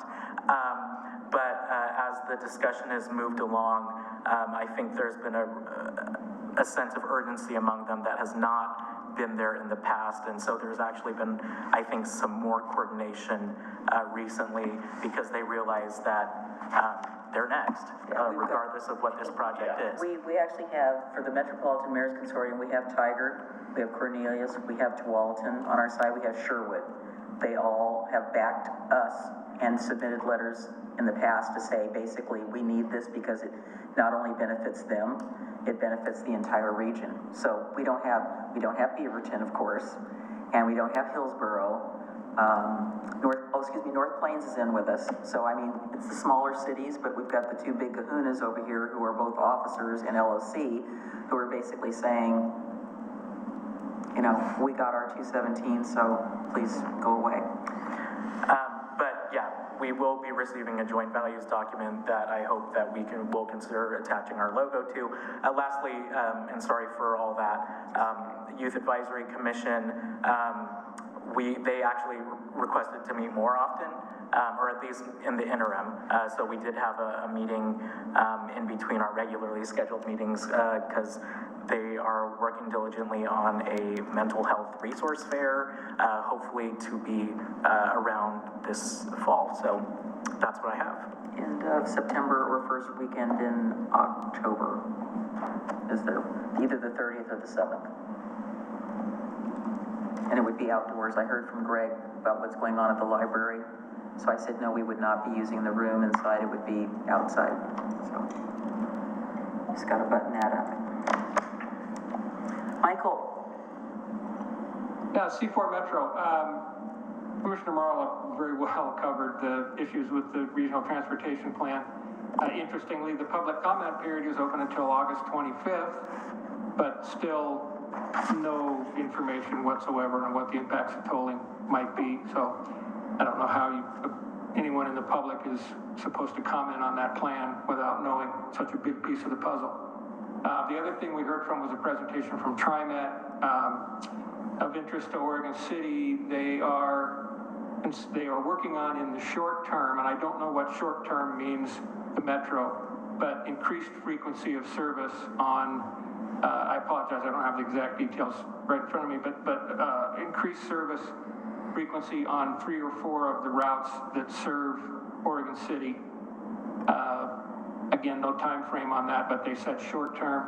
Also extending a route that currently goes through Tualatin and ends at the Legacy Hospital would extend that over to Oregon City. And then also we heard that Wilsonville's transit system, SMART, is adding a route from Wilsonville to Clackamas Town Center, which will stop in Oregon City also. Although, interesting with that one, that they would have to get approval to run that bus on the shoulder of 205 in order to meet the schedule, which I think they're doing right now within the city of Wilsonville between their two exits. They do have approval, I think, for that. And now they're asking to be able to run the bus on shoulder 205. So, Is that like who knows? legal? So Sounds scary. chance of increased service to Oregon City. What short-term means, I don't know. And the other thing that wasn't discussed is any plans to improve service within Oregon City to help our residents get to those bus routes. So that's all I have. Thanks. It's kind of scary. What happens if somebody breaks down and it's on the shoulder and the bus is coming along? Not a perfect system. Oh, yeah, it's not a perfect system? Okay, thank you. I just could see the accident happening. Clackamas Water and Environmental Services Policy Committee, we have a meeting coming up on September the 14th. There is going to be a cleanup sometime towards the end of August of one of their public service projects. I don't know whether I'll be able to attend or not, but I'll check my calendar. Not much else is going on.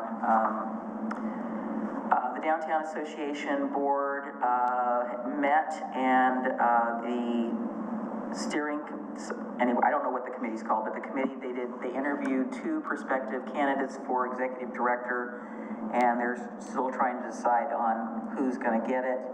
They did allocate money in the budget for an admin assistant because they need office help, so that somebody would be in the office, so that it would be regularly staffed.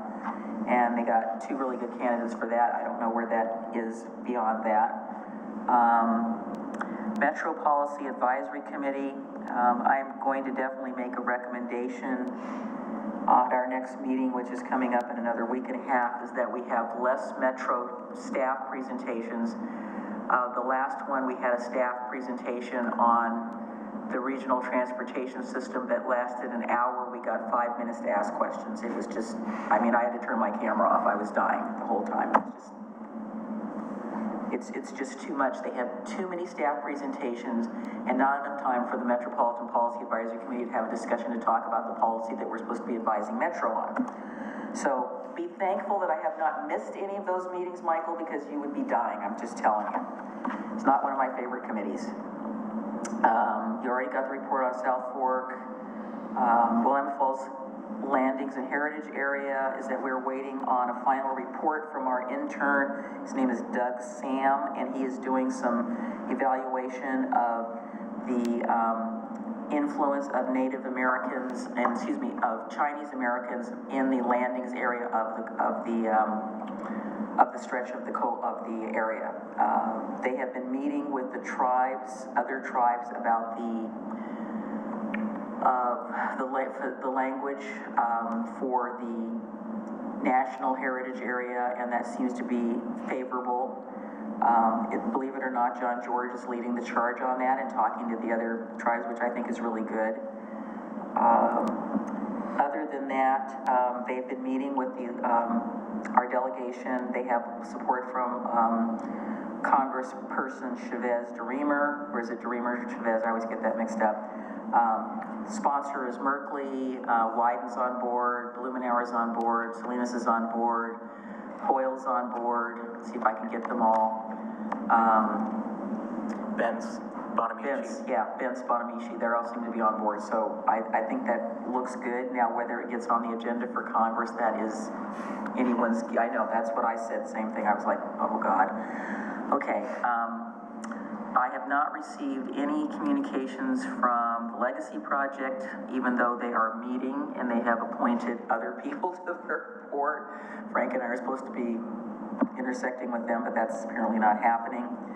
And I had my first meeting of the Willamette Falls Locks Authority, and they're moving ahead with the 106 review, which basically is the Corps saying, here's what we're going to do that will affect the locks and allow us to fix it.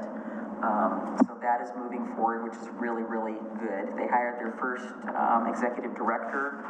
His name is Reed Wagner. I'm not familiar with him, but I've seen him on Zoom. So I'm hoping in the next maybe 6 months we can have him come in and give you guys a little update and report, because, you know, obviously it does affect us.